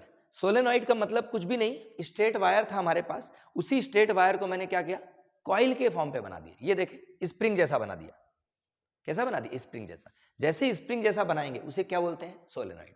तो सोलेनॉइड मतलब क्या होता है, if a conductor is bent in the form of helix. Helix मतलब समझ गए होगे आप लोग, ट्यूबलाइट देखी होगी, वो हेलिकल शेप की मिलती है। कुछ CFL आते हैं जो क्या होते हैं, हेलिक्स में मिलते हैं, तो वो हेलिक्स की बात कर रहा। तो मैंने क्या किया, कॉइल लिया, और कॉइल को मैंने क्या करा, सर्कुलर हेलिक्स के फॉर्म पे उसको मैंने बेंड कर दिया, तो उसे क्या बोलते हैं, सोलेनॉइड। तो ये हमारा सोलेनॉइड हो गया। जब सोलेनॉइड में करंट जाता है तो क्या बनाता है, मैग्नेटिक फील्ड। सोलेनॉइड में जब करंट जाएगा तो क्या बनाएगा, मैग्नेटिक फील्ड। क्यों, क्योंकि जब कभी किसी भी कंडक्टर में करंट फ्लो करेगा तो मैग्नेटिक फील्ड बनाता है, ये हमने पहले पढ़ रखा है। स्ट्रेट वायर है वही मैग्नेटिक फील्ड बनाएगा, सर्कुलर कॉइल है वही मैग्नेटिक फील्ड बनाएगा। अब उसको सर्कल में आपने लूप के फॉर्म पे बना दिया, वही मैग्नेटिक फील्ड बनाएगा।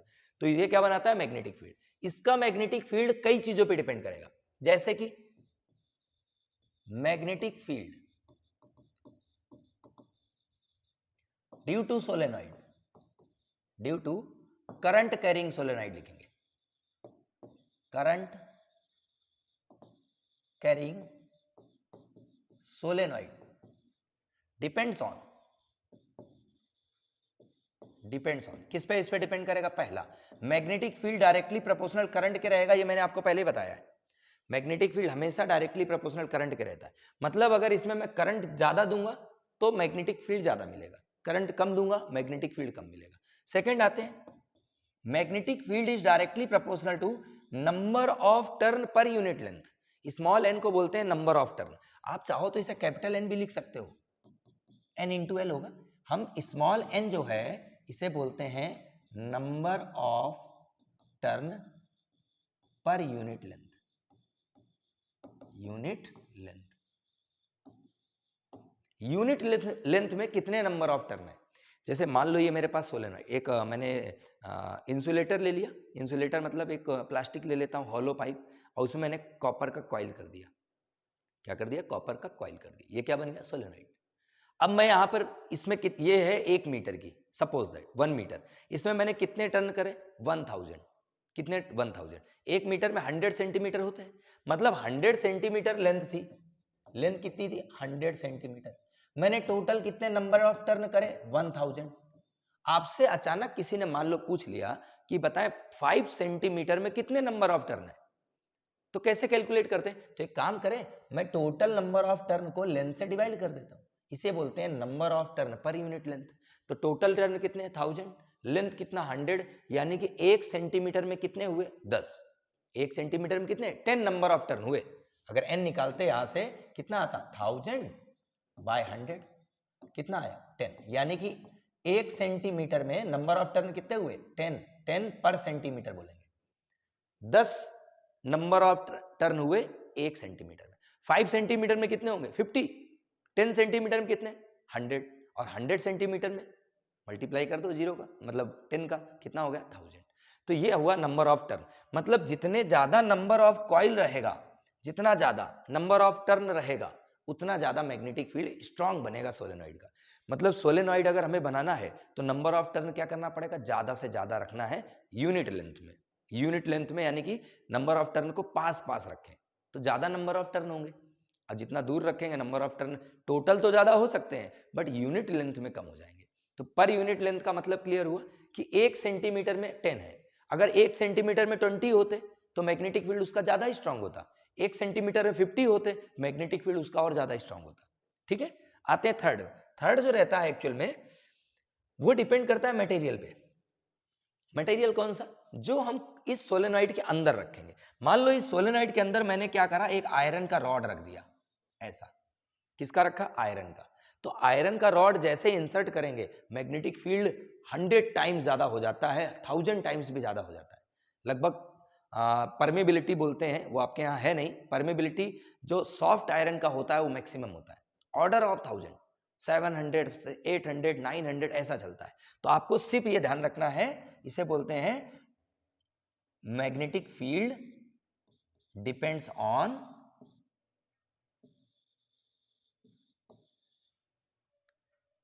परमेबिलिटी। आपके यहां इसका कोई ज्यादा खास यूज नहीं है परमेबिलिटी। आपको सिर्फ इतना समझना है कि अगर आयरन रॉड, ये क्वेश्चन ध्यान रखेंगे, if a soft iron core या soft iron rod is inserted in a solenoid, solenoid के अंदर मैंने सॉफ्ट आयरन कोर रख दिया, मैग्नेटिक फील्ड क्या होगी, बहुत तेजी से बढ़ जाती है।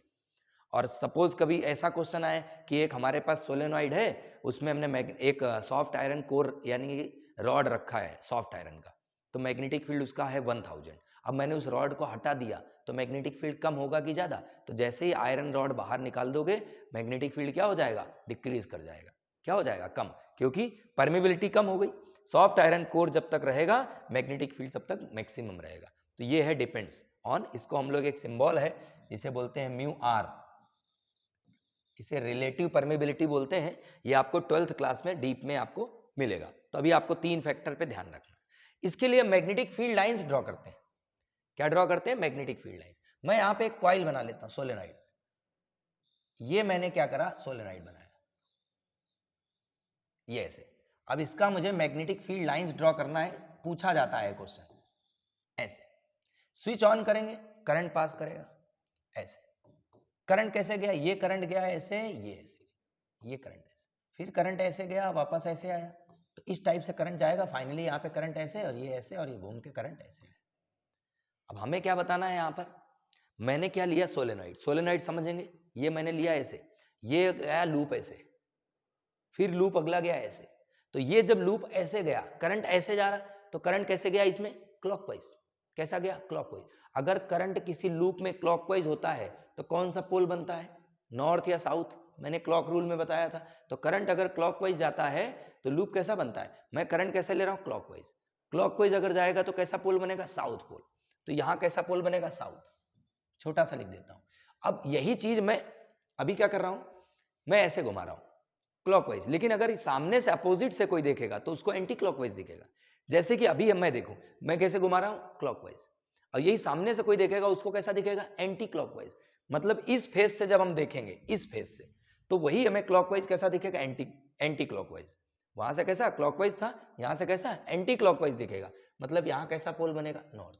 एंटी क्लॉकवाइज अगर किसी कॉइल में करंट फ्लो करता है, देखें यहाँ पे क्लॉक रूल, क्लॉक रूल यहीं पर दिखा देता हूं मैं, ये लूप है। अगर इसमें मान लो कि ऐसा करंट जा रहा, कैसा गया क्लॉक, ये हो गया हमारा क्लॉकवाइज, तो कैसा पोल बना साउथ, और एंटी क्लॉकवाइज अगर गया तो कैसा पोल बनेगा नॉर्थ। तो यहां पर कैसा साउथ, यहां नॉर्थ। अब हमें ड्रॉ क्या करना था, magnetic field lines, magnetic field lines. तो कैसे ड्रॉ करेंगे, हमें पता है साउथ पोल से मैग्नेटिक फील्ड लाइंस किधर जाता है, बाहर की तरफ, सॉरी अंदर की तरफ। तो ये मैं यहां पे मैग्नेटिक फील्ड लाइंस बनाता हूं हाइपोथेटिकली इस टाइप से, कुछ लूप ऐसे जा रहे होंगे,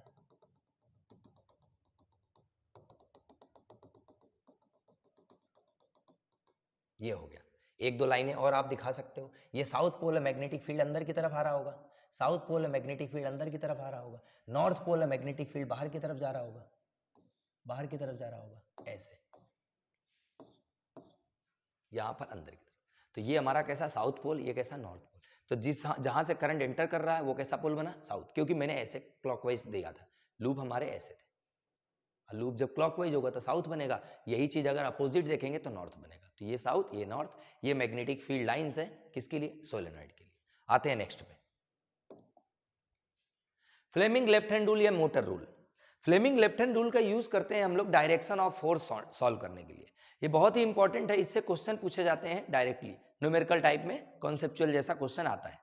तो हम इसे समझते हैं क्या है। मोटर आपने देखी होगी, मोटर में क्या करते हैं हम, मोटर ऑन करने के लिए हमें क्या करना पड़ता है, सिर्फ स्विच ऑन करना है, मतलब क्या देना है, करंट।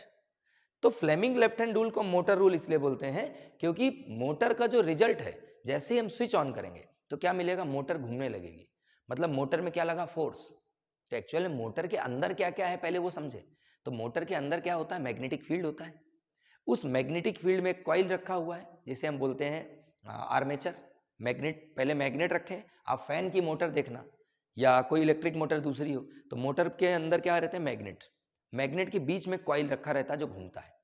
घूमता कब है, जब उसमें हम लोग करंट देते हैं, मतलब पहले से क्या प्रेजेंट है, मैग्नेटिक फील्ड प्रेजेंट है, फिर और क्या रखा है, कॉइल रखा है। अब कॉइल में जैसे ही करंट गया वो कॉइल क्या करना है, घूमने लगता है। तो हम इसमें बात करेंगे फ्लेमिंग लेफ्ट हैंड रूल की, कैसे यूज करेंगे फ्लेमिंग लेफ्ट हैंड, ये लेफ्ट हैंड रूल हो गया।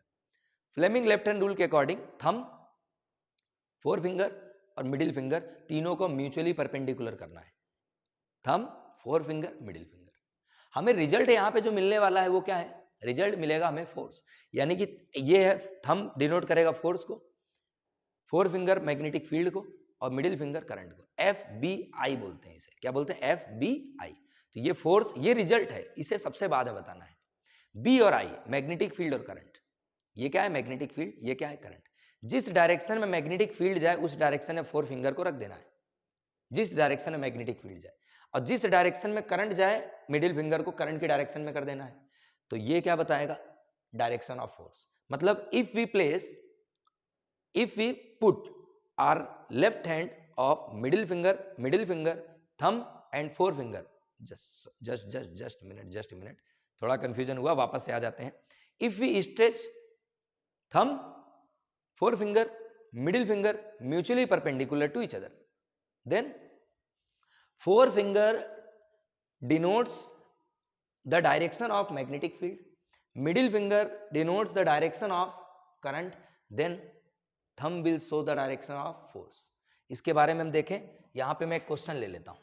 मैंने क्या करा, सपोज दैट ये हमारे पास मैग्नेटिक फील्ड का डायरेक्शन है, this is the direction of magnetic field. मैंने लिया यहां पर एक वायर, ये क्या है, वायर, इसमें करंट जा रहा है ऐसे, करंट किधर जा रहा, ऊपर। अब मैं इसमें क्वेश्चन पूछूंगा, what is the direction of force, force किधर लगेगा, फील्ड किधर जा रहा, इस डायरेक्शन में, तो मैं फील्ड की डायरेक्शन में मैंने क्या रखा, फोर फिंगर। करंट किधर जा रहा, ऊपर, तो मैंने मिडिल फिंगर को किधर रखा, करंट की डायरेक्शन में, ऐसे। तो फोर्स किधर लगेगा, इनसाइड, फोर्स किधर गया, इनसाइड। इसको लिखेंगे इनटू द पेपर या इनसाइड द प्लेन, ये हुआ डायरेक्शन ऑफ फोर्स। इसमें एक और क्वेश्चन पूछा जाता है आपसे, कभी कभी क्या बोलेगा, मैग्नेटिक फील्ड आपको ऐसे दे दिया, this is the magnetic field, बोलेगा इसमें कि if the electron is moving in this direction. अब ये है इलेक्ट्रॉन, इलेक्ट्रॉन का डायरेक्शन ऐसे दे दिया, बोलेगा what is the direction of force. हमें पता है इलेक्ट्रॉन के अपोजिट डायरेक्शन में करंट चलता है, मतलब करंट इस डायरेक्शन में नहीं है, करंट इस डायरेक्शन में। अब देखे फोर्स किधर लगता, एफ बी आई, बी को किधर रखा, ऊपर की तरफ, बी ऊपर रखा, करंट किधर इधर जाएगा, तो करंट को मैंने इधर कर दिया, बी ऊपर, फोर फिंगर ऊपर, मिडिल फिंगर करंट की डायरेक्शन में, थंब किधर गया, इनटू द पेपर, किधर गया, इनटू द पेपर, मतलब हमारा थंब डिनोट कर रहा है डायरेक्शन ऑफ फोर्स, तो इस कंडक्टर में फोर्स किधर लगेगा, अंदर की तरफ, कैसे लगेगा, अंदर की तरफ, इनसाइड, यही होता है मोटर में, ठीक है। तो इस रूल को लिख लेते हैं पहले,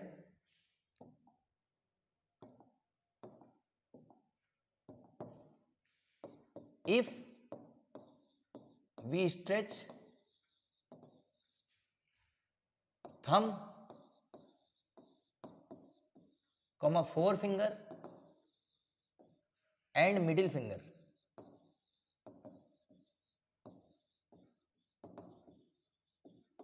of our left hand mutually perpendicular to each other,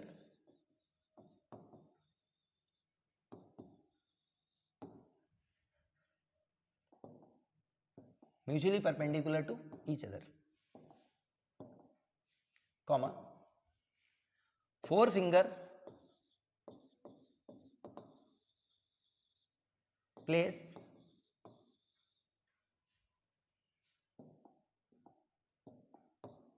forefinger place in the direction of magnetic field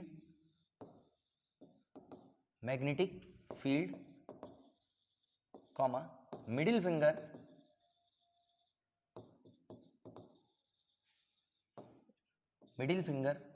put in the direction of current, then thumb will give the direction of force,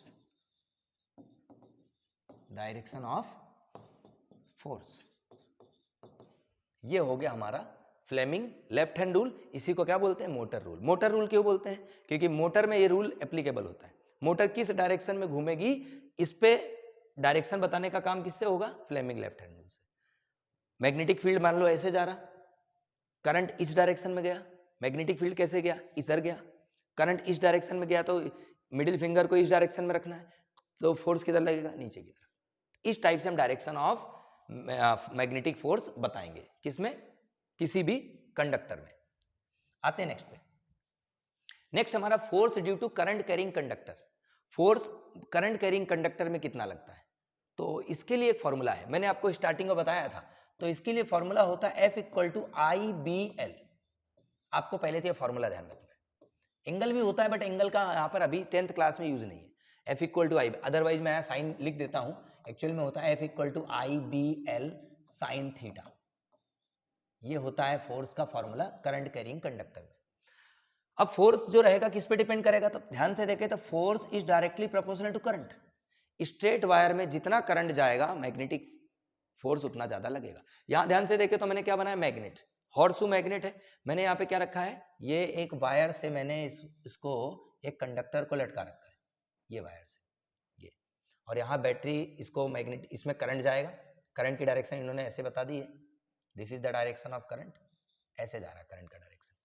मतलब मैंने क्या करा, magnetic field में, magnetic field ऐसे था, ऐसे मैंने एक वायर को ऐसे रख रखा, इसमें करंट कैसे जा रहा है, ऐसे, ये मैग्नेटिक फील्ड।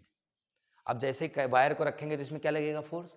अब डायरेक्शन अगर पता करनी है तो कर सकते हैं, FBI, बी किधर, इधर, करंट किधर, ऊपर, तो फोर्स किधर लगेगा, अंदर की तरफ, इनसाइड। बिल्कुल कैसा भी दिया हो डायग्राम, आपको रूल यही लगाना, तीनों को परपेंडिकुलर रखना है और इजीली आंसर आएगा। बट हमें जानना है किस पे डिपेंड करेगा, तो पहला, करंट वायर में जितना ज्यादा जाएगा फोर्स उतना ज्यादा लगेगा। सेकंड, मैग्नेटिक फील्ड जितना ज्यादा होगा फोर्स उतना ज्यादा लगेगा। ये हमारे मोटर की बात हो रही है। मोटर देखी होगी आप लोगों ने, तो मोटर में जितना अच्छा मैग्नेट होगा उतना ज्यादा फोर्स लगेगा, उतनी तेजी से फैन घूमता है। कुछ कुछ मोटर में मैग्नेट बहुत अच्छे लगाते हैं तो उसकी रेंज बढ़ जाती है, कॉस्ट बढ़ जाती है। लेकिन मैग्नेट अच्छा लगा है मतलब मैग्नेटिक फील्ड ज्यादा अच्छी है। मैग्नेटिक फील्ड जितनी अच्छी होगी, जितना ज्यादा होगी, फोर्स उतना ज्यादा लगेगा। करंट जितना ज्यादा वायर में फ्लो करेगा, फोर्स उतना ज्यादा लगेगा। हम लोग रेगुलेटर से क्या करते हैं, करंट को कम ज्यादा करते हैं।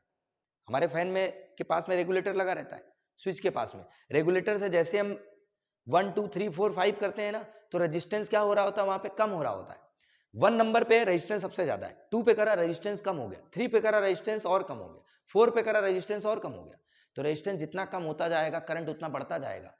फैन के अक्रॉस करंट उतना बढ़ता जाएगा। अब करंट जैसे ही ज्यादा हो गया, फोर्स क्या हो गया, ज्यादा। कुछ ऐसा रहता है यहां पर सिस्टम।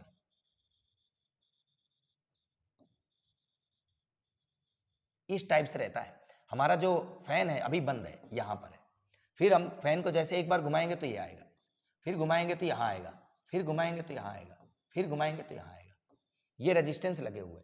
जैसे जैसे हम आगे जाते जा रहे हैं, रेजिस्टेंस की वैल्यू क्या हो रही है, कम होती जा रही। पहले रेजिस्टेंस कितना था, 100 मान लेते हैं, फिर कितना हुआ 50, फिर कितना हुआ 40, फिर कितना हुआ 10।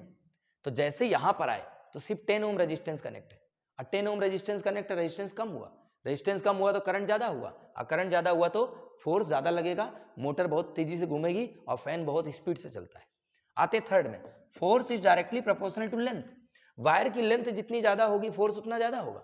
वायर की लेंथ ज्यादा कैसे करें, कॉइल जो रहता है, फैन आता है उसमें नंबर ऑफ कॉइल रहते हैं, 100 है, 200 है, 1000 है, 5000 है। जितना ज्यादा वायर की लेंथ रहेगी उतना ज्यादा फोर्स लगेगा। लेंथ ज्यादा होने से क्या होता है, फोर्स बढ़ जाता है। इसीलिए नंबर ऑफ कॉइल फैन में जितने ज्यादा हो उतनी अच्छी मोटर है। नंबर ऑफ कॉइल आते हैं मोटर पे, लिखा रहता है 1000 टर्न है, 5000 टर्न है। जितना ज्यादा नंबर ऑफ कॉइल रहेगा, फोर्स उतना ज्यादा लगेगा। क्यों, क्योंकि वायर की लेंथ क्या होगी, ज्यादा। तो 3 फैक्टर है, इन तीनों फैक्टर पे डिपेंड करता है किसी भी मोटर के में कितना फोर्स लगेगा। आते हैं नेक्स्ट पे। नेक्स्ट है हमारा अल्टरनेटिंग करंट। अब घर पे जो आता है वो क्या आता है, अल्टरनेटिंग करंट, इसको हम एसी बोलते हैं। तो घर पे जो आता है वो एसी है। एक्चुअल में अल्टरनेटिंग करंट होता क्या है, अल्टरनेटिंग करंट का मतलब है जिसका मैग्नीट्यूड और डायरेक्शन क्या हो, चेंज होता रहे विथ रिस्पेक्ट टू टाइम। इसे क्या लिखेंगे, इट्स मैग्नीट्यूड, मैग्नीट्यूड मतलब value, magnitude and direction changes with respect to time. क्या होगा, मैग्नीट्यूड और डायरेक्शन क्या होगा, टाइम के हिसाब से, टाइम के रेस्पेक्ट में चेंज होता रहेगा। कभी करंट ज्यादा होगा, कभी कम होगा, कभी ज्यादा कभी कम। ग्राफ समझते हैं इसका। तो हमारा जो एसी है अल्टरनेटिंग करंट कुछ ऐसे चलेगा, ऐसे चलता है हमारा अल्टरनेटिंग करंट। देखो यहां पर मान लेता हूं ये क्या है, वोल्टेज है या करंट कुछ भी ले लो, मैंने ले लिया पोटेंशियल, और ये क्या है, टाइम के, ये टाइम है। तो यहां पर मैग्नीट्यूड देखे, ये वैल्यू पहले इतनी थी, फिर मैंने देखा वोल्टेज ज्यादा हो गया, फिर यहाँ वोल्टेज मैक्सिमम हो गया, इस जगह वोल्टेज क्या हो गया, मैक्सिमम। फिर आगे गए तो वोल्टेज कम हुई, जस्ट मिनट, यहाँ गए तो वोल्टेज कम हुआ, फिर कम हुआ, यहाँ पे 0। फिर वोल्टेज देखे तो डायरेक्शन चेंज हो गई, अपवर्ड वाला जो है ये पॉजिटिव है और लोअर वाला क्या है, नेगेटिव है। मतलब वो यहाँ डायरेक्शन क्या, ये देखो ये ऊपर गया, मैग्नीट्यूड चेंज हो रहा, चेंज हो रहा, चेंज हो रहा, इसके बाद डायरेक्शन भी चेंज हो गई, फिर डायरेक्शन चेंज हुई, फिर डायरेक्शन चेंज हुई। तो ये पॉजिटिव हाफ, ये नेगेटिव। तो ऊपर जाएंगे तो प्लस, नीचे जाएंगे माइनस, प्लस माइनस। मतलब इसका मैग्नीट्यूड तो चेंज होता ही होता है, बट डायरेक्शन भी चेंज होती है, सबसे इंपॉर्टेंट। तो अल्टरनेटिंग करंट का डायरेक्शन क्या होता है, with respect to time change होता है। अब अल्टरनेटिंग करंट की फ्रीक्वेंसी जो होती है, जो हमारे इंडिया में यूज होती है, वो होती है 50 हर्ट्ज। ये इंडिया की फ्रीक्वेंसी है, इलेक्ट्रिकल फ्रीक्वेंसी बोलते हैं। जो हमारे घर पे अल्टरनेटिंग करंट आता है, आप कोई भी इक्विपमेंट देखोगे उसमें फ्रीक्वेंसी लिखा रहता है 50 हर्ट्ज।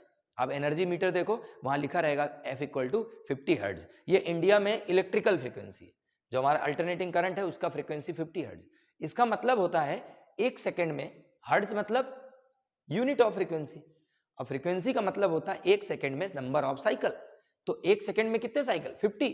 मतलब ये यहां से स्टार्ट करेगा और ये एक साइकिल यहां हुआ, भाई ये आधा साइकिल हुआ और ये आधा साइकिल हुआ, तो 1 सेकेंड में कितने साइकिल करेगा, 50।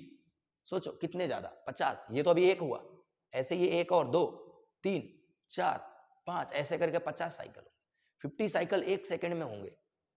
मतलब 1 सेकेंड में एक बार यहां ये मैक्सिमम हो रहा, एक बार यहां ये मैक्सिमम हो रहा।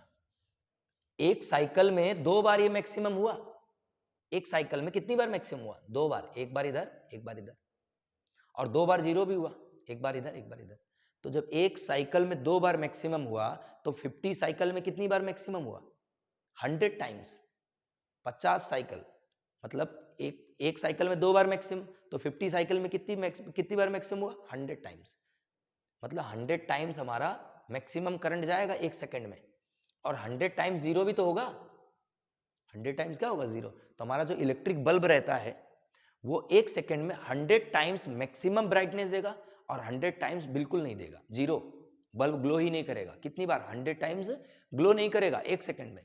बट हमें नहीं दिखता, क्यों? Because of persistence of vision.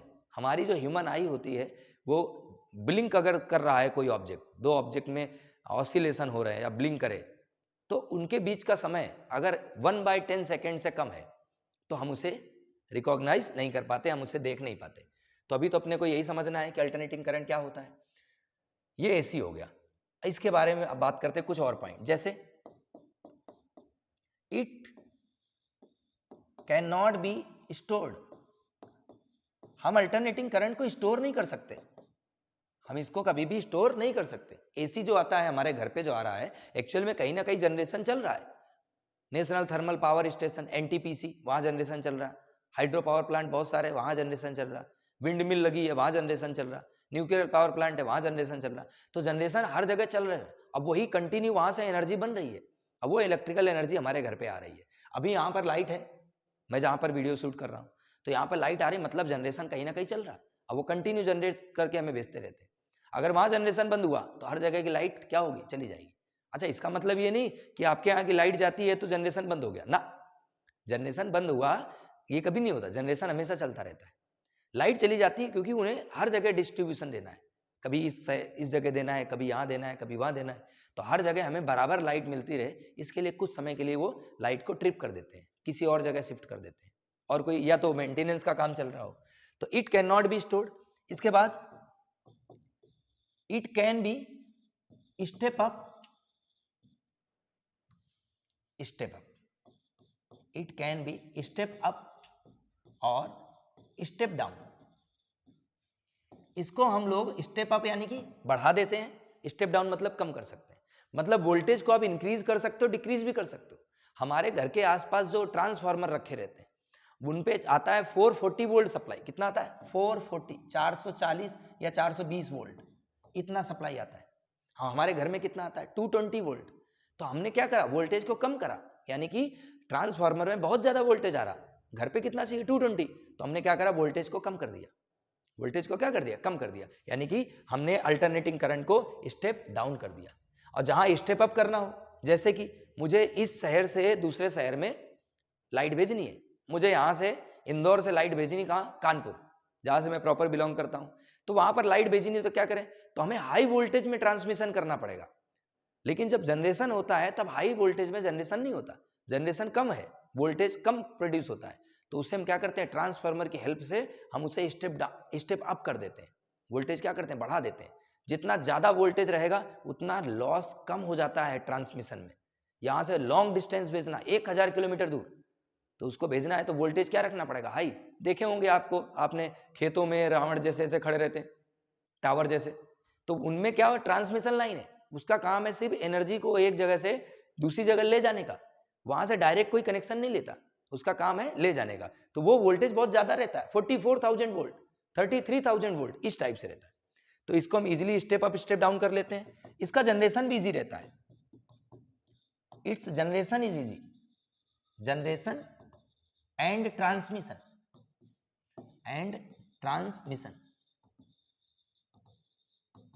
Is easy. Easy बोल सकते हैं, कंपेयर टू डीसी बात कर रहे हैं हम एक्चुअल में। ऐसा नहीं है कि आप सोचो घर में बनाने लगो, बन सकता है, बहुत ही सिंपल प्रोसेस होती है। हाइड्रो पावर प्लांट के बारे में बात करें तो ये बहुत सिंपल है प्रोसेस, बट थोड़ा सा समय देना पड़ेगा। आते हैं नेक्स्ट पे, बात करेंगे डायरेक्ट करंट की। डायरेक्ट करंट क्या है? तो डायरेक्ट करंट एक्चुअल में इसको हम स्टोर करते हैं, मोबाइल की बैटरी में जो है ना वो डायरेक्ट करंट है, जो हम स्टोर कर लेते हैं उसे डायरेक्ट करंट बोल सकते हैं। डायरेक्ट करंट का मतलब होता है its magnitude can be change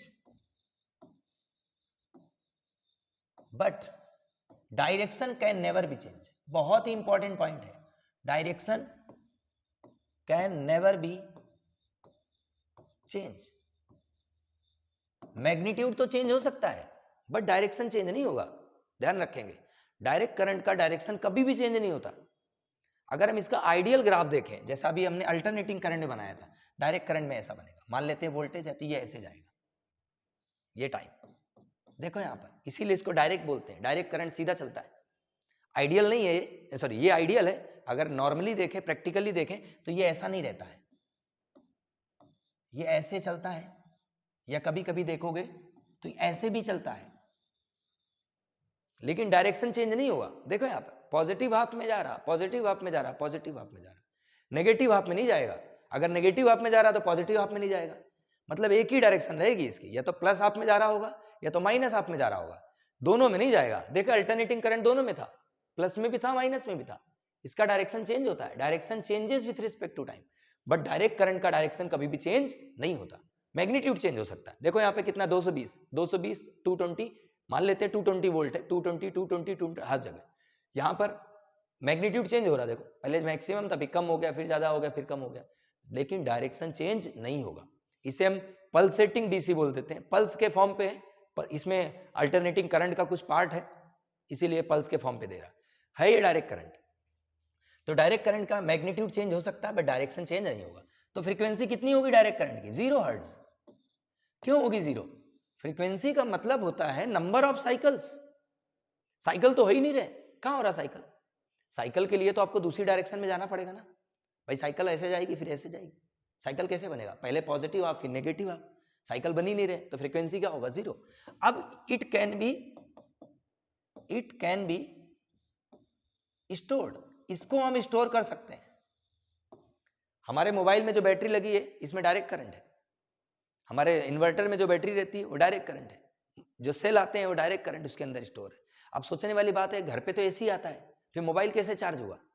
तो घर पे एसी आ रहा, जब मोबाइल चार्जिंग में लगाते हैं तो चार्जर देखा होगा, चार्जर में इतना छोटा सा डब्बा लगा रहता है, उस बॉक्स को लगाते हैं, पिन लगा रहता है, वो जो बॉक्स है ना उसके अंदर रेक्टिफायर लगा हुआ है। क्या लगा हुआ है? रेक्टिफायर। रेक्टिफायर ऐसी डिवाइस है जिसकी हेल्प से हम एसी को डीसी में कन्वर्ट करते हैं। रेक्टिफायर लगा है, एसी आ रहा था, रेक्टिफायर ने डीसी में कन्वर्ट किया और मोबाइल की बैटरी में चार्ज स्टोर हो गया, एनर्जी स्टोर हो गई, तो आया एसी, डीसी बीच में लगा, बीच में रेक्टिफायर लगा, ये आया एसी अल्टरनेटिंग करंट, या लगा है रेक्टिफायर, किसमें कन्वर्ट कर दिया? डायरेक्ट करंट में, ये डायरेक्ट करंट मोबाइल में स्टोर हो गया। अब जैसे बैटरी की बात करें, इन्वर्टर का नाम सुना होगा, इन्वर्टर क्या हो करता है? इन्वर्ट करता है। क्या करता है? इन्वर्ट करता है। डायरेक्ट करंट, पहले एसी आया घर पे, बैटरी चार्ज हो रही, कैसे? एसी आया, इन्वर्टर बीच में लगा है, उसने एसी को डीसी में कन्वर्ट किया, बैटरी चार्ज हो गई। लाइट चली गई, अब लाइट गई तो हमें जरूरत है, तो क्या करेगा? डीसी से डायरेक्ट करंट आया बैटरी से, इन्वर्टर ने उसको इन्वर्ट करा, एसी में कन्वर्ट हो गया, घर पे हमारा सारा फैन टीवी सब चल रहा, सारे इक्विपमेंट घर में जो चलते हैं वो एसी के हिसाब से डिजाइन करे गए, अल्टरनेटिंग करंट के बिहाफ में वो सारे काम करेंगे। तो इट कैन बी स्टोर्ड। अब इसका एक डिसएडवांटेज है। डिसएडवांटेज क्या है?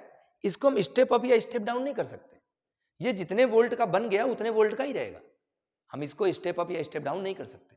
और इसका जनरेशन, ट्रांसमिशन बहुत ही टिपिकल रहता है, टिपिकल है कंपेयर टू एसी। तो ये हमारे पास कुछ पॉइंट है, हम इसके आगे डिफरेंस पढ़ लेते हैं। What is the difference? अब difference between AC and DC लिखा है, 3-4 डिफरेंस देख लेते हैं, आ गए होंगे वैसे तो क्लियर। मैं अगर एसी की बात करूं तो फर्स्ट इसकी डेफिनेशन लिख लेते हैं, ये एसी वाला पार्ट ले लेते हैं यहां पर, और यहां डीसी वाला पार्ट ले लेते हैं यहां पर, ये बना लेते हैं बीच में लाइन, आपने बहुत बनाया होगा ऐसा। तो पहला पॉइंट, इसका डेफिनेशन लिखें एसी का, क्या होता है? Its magnitude can, its magnitude and direction, its magnitude and direction changes with respect to time। यहां पे आ जाए तो its magnitude can be change, magnitude can be change but direction can never be change, direction can not be change. पहला difference तो ये हो गया definition के हिसाब से। दूसरा, what is the frequency, frequency of AC कितना है, फ्रीक्वेंसी है अल्टरनेटिंग करंट का 50 हर्ट्ज। यहां पर फ्रीक्वेंसी कितना है, फ्रीक्वेंसी इसका 0 हर्ट्ज। तीसरा, it can be step up और स्टेप डाउन। यहां पे आ जाए तो इसको तो स्टेप अप कर ही नहीं सकते, it can not be step up और स्टेप डाउन। ना हम इसको स्टेप अप कर सकते हैं ना इसको हम स्टेप डाउन कर सकते हैं, क्योंकि ट्रांसफार्मर एक्चुअल में यूज होता है स्टेप अप स्टेप डाउन करने के लिए। हमें वोल्टेज बढ़ाना है या वोल्टेज को कम करना है, क्या यूज करना पड़ेगा, ट्रांसफार्मर। ट्रांसफार्मर का काम सिर्फ वोल्टेज को इंक्रीज और डिक्रीज करने का काम है, करंट को इंक्रीज और डिक्रीज करने का काम है। ये ना सोचना कि वो इलेक्ट्रिकल एनर्जी देता है, एनर्जी देता नहीं है, उसका काम है वोल्टेज को कम या ज्यादा करना, करंट को कम या ज्यादा करना, बस इतना सा। इसके बाद आ जाते हैं, it can not be stored, it can not be stored. और यहां पर आ जाए, it can be stored, it can be stored. ये हो गया हमारा अगला पॉइंट। इसके बाद एक डिसएडवांटेज है एसी का, एसी डेंजरस होता है डीसी से, AC is more dangerous than DC, but DC थोड़ा कम होता है कंपेयर टू एसी। ये आपको पॉइंट ध्यान रखना है, क्यों होता है वो अभी आपके यहाँ सिलेबस में नहीं है, उसे बहुत डिफरेंट चीजें बतानी पड़ेंगी। तो ये हो गया। एक और पॉइंट लिख सकते हैं एसी के बारे में, it can be easily transmitted. अब इसका ट्रांसमिशन क्या टिपिकल है, इसका ट्रांसमिशन सिंपल है, इसका ट्रांसमिशन टिपिकल है। ये हमारे डिफरेंस हो गए एसी और डीसी में। अब आते हैं नेक्स्ट टॉपिक में। नेक्स्ट टॉपिक है हमारा, अच्छा वो डिफरेंस थे, एडवांटेज लिख देते हैं यहां पर। एडवांटेज ऑफ एसी क्या है, एसी का एडवांटेज क्या है भाई। अगर एसी के एडवांटेज की बात करें तो इसको easily step up step down कर सकते हैं, डीसी को नहीं कर सकते। भाई मान लो मुझे घर में जरूरत है 20 वोल्ट की, अब आ कितना रहा 220 वोल्ट, अब क्या करें, तो एसी को तो हम स्टेप डाउन कर सकते हैं ना। लेकिन अगर यही डीसी आ रहा होता तो जितना है उसको ना तो कम कर सकते हो ना तो ज्यादा, उसी में एडजस्ट करना है आपको।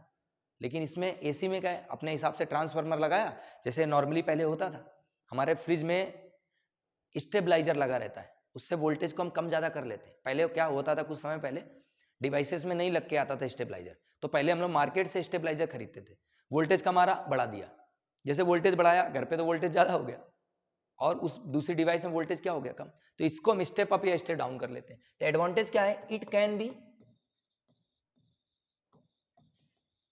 स्टेप अप और स्टेप डाउन, पहला एडवांटेज ये है। दूसरा एडवांटेज क्या है, इट्स ट्रांसमिशन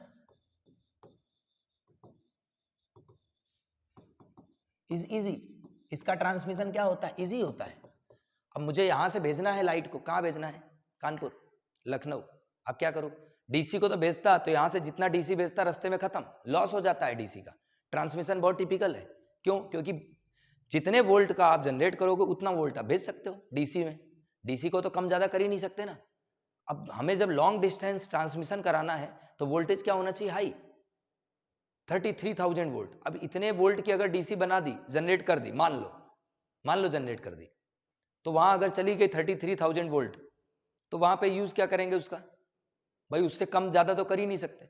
तो पहली बात तो इतना जनरेट ही नहीं कर सकते इतना हाई वोल्ट, तो इसका ट्रांसमिशन क्या होता है, बहुत ही टिपिकल। इसके बाद इट्स जनरेशन इज सिंपल, इसका जनरेशन भी इजी है compare to DC, its generation is easy compare to DC. बोल रहा हूं मैं, घर पे बनाने की नहीं सोचना कि कल को मैं अभी घर पे बना लेता हूं कि लो मम्मी आज एसी का अल्टरनेटिंग करंट बनाने की कोशिश करता हूं, बना डाला, समय लगता है, बन जाएगा। एसी का प्रोसेस है पूरा, अल्टरनेटिंग करंट जनरेटर कैसे बनता है, एसी जनरेटर हम बनाएंगे और उसको इजीली हम लोग यूज कर सकते हैं।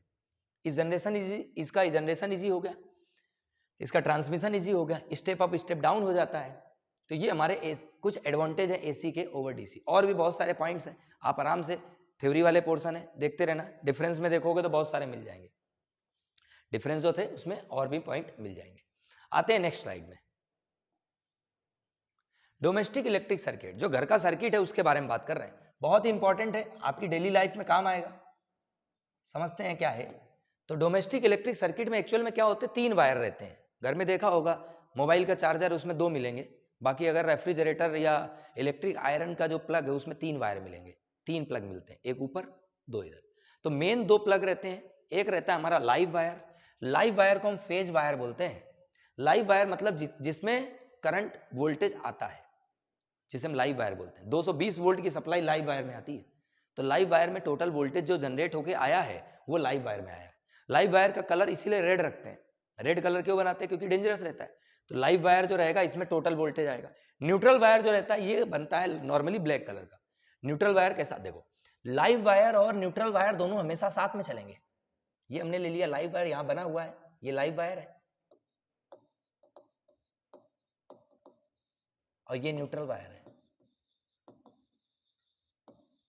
ये दोनों वायर चलते हैं। जब आप घर के बाहर देखते हो लाइन जाती है ना, 3-4 वायर जा रहे होते हैं, तो उसमें मान लो 4 वायर जा रहे हैं, तो उसमें 3 फेज होंगे यानी कि लाइव होंगे और एक जो होगा न्यूट्रल होगा। न्यूट्रल एक ही देना है। न्यूट्रल का काम क्या है, लाइव में तो वोल्टेज आया, अब उसको रिटर्न जाना है, भाई साइकिल तो कंप्लीट करना पड़ेगा ना। तो न्यूट्रल वायर का काम है उस करंट को वापस ले जाने का। न्यूट्रल का काम क्या है, करंट को वापस ले जाने में। जैसे हमें शॉक लगता है, तो शॉक कैसे लगता है, मैंने लाइव वायर को टच कर लिया तो करंट तो आया, लेकिन गया किधर, तो न्यूट्रल क्या है हमारा, अर्थ। अर्थिंग में अगर जमीन पे खड़े हैं तो अर्थ जो है न्यूट्रल का काम करता है पूरा का पूरा। सबसे अच्छा न्यूट्रल कौन सा, अर्थ है। तो ये लाइव वायर को मैंने टच करा, मैं अर्थ में टच में हूं, तो ये न्यूट्रल हो गया, ये लाइव ये न्यूट्रल, करंट मुझे शॉक लगेगा। लेकिन अगर यही ऐसा होता, ये ऐसे वायर जा रहा, ये क्या ऐसे वायर जा रहा, लाइव वायर है, मैं इस लाइव वायर को ऐसे पकड़ के लटक गया, मैं ग्राउंड ये है, ये क्या है, ग्राउंड है, मैं लाइव वायर को पकड़ के ऊपर एक हाथ से ऐसे पकड़ के लटक गया, मुझे कुछ भी नहीं होगा। क्यों, न्यूट्रल मिला नहीं, करंट तो मेरी बॉडी में टहल रहा ना। लेकिन जब तक ग्राउंड नहीं होगा, जब तक न्यूट्रल नहीं मिलेगा, तब तक मुझे शॉक नहीं लगेगा। तो ये हमारा न्यूट्रल वायर का काम हो गया। अर्थ वायर का काम रहता है सर्किट को प्रोटेक्ट करने का। लीकेज करंट जैसे आ जाती है तो उसको क्या करता है, प्रोटेक्ट करता है। मान लो कभी गलती से क्या हुआ, फ्रिज में करंट आ गया, लाइव वायर टच हो गया, तो फ्रिज में क्या आएगा, करंट आ गया। अब वो करंट आ गया, जैसे आपने टच करा तो उसको क्या मिला, न्यूट्रल, अर्थ से कनेक्टेड होना, तो आपको क्या लगेगा, शॉक। इसको समझते हैं अपन, ये लेते हैं। ये मैंने क्या करा, एक ये बना दिया कोई डिवाइस, मान लेते हैं फ्रिज है, इसमें एक वायर आ रहा लाइव वायर, ये कैसा है, ये लाइव वायर है, और एक आ रहा है न्यूट्रल वायर, ये क्या है, न्यूट्रल वायर है। ये लाइव वायर न्यूट्रल, मैंने इसमें एक अर्थिंग कनेक्ट कर दिया, ये अर्थिंग है, अर्थिंग के लिए ऐसा बना देते। अब क्या होगा, लाइव वायर से आया, ये गलती से यहां टच हो गया, जैसे टच हुआ इसमें क्या हुआ, एक्स्ट्रा करंट आने लग गया।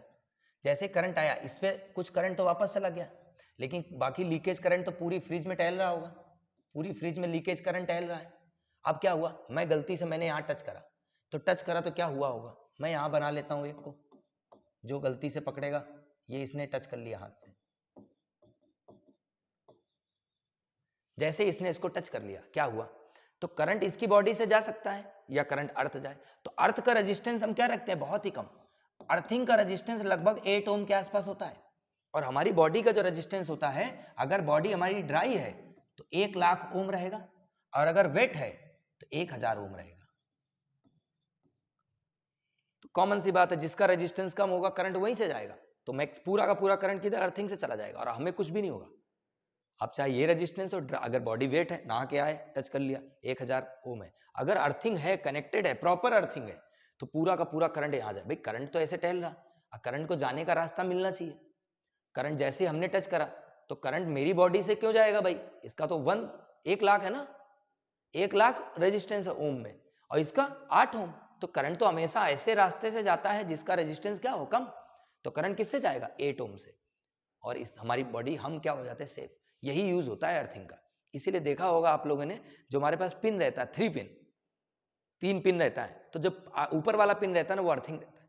ऊपर वाला अर्थिंग, एक लाइव एक न्यूट्रल। ऊपर वाला अर्थिंग वाला पिन हमेशा देखना थोड़ा आगे बड़ा रहता है, मोटा, और थोड़ा आगे रहेगा, ताकि पहले जैसे हम प्लग को कनेक्ट करें, अर्थिंग वाला पहले कनेक्ट हो जाए, कि गलती से भी अगर लीकेज करंट हो तो उसको कुछ भी ना हो, अर्थिंग से टोटल करंट चला जाए।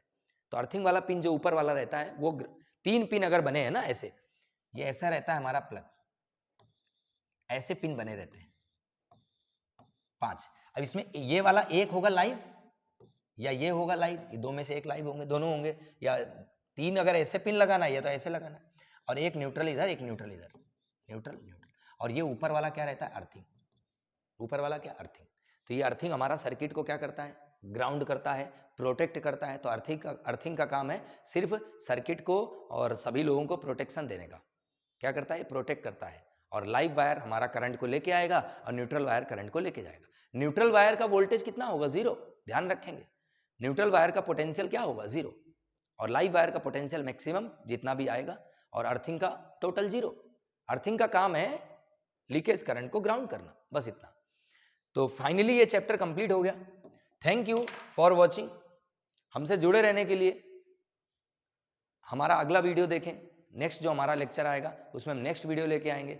इसके लिए वॉचिंग के लिए सबको थैंक यू सो मच।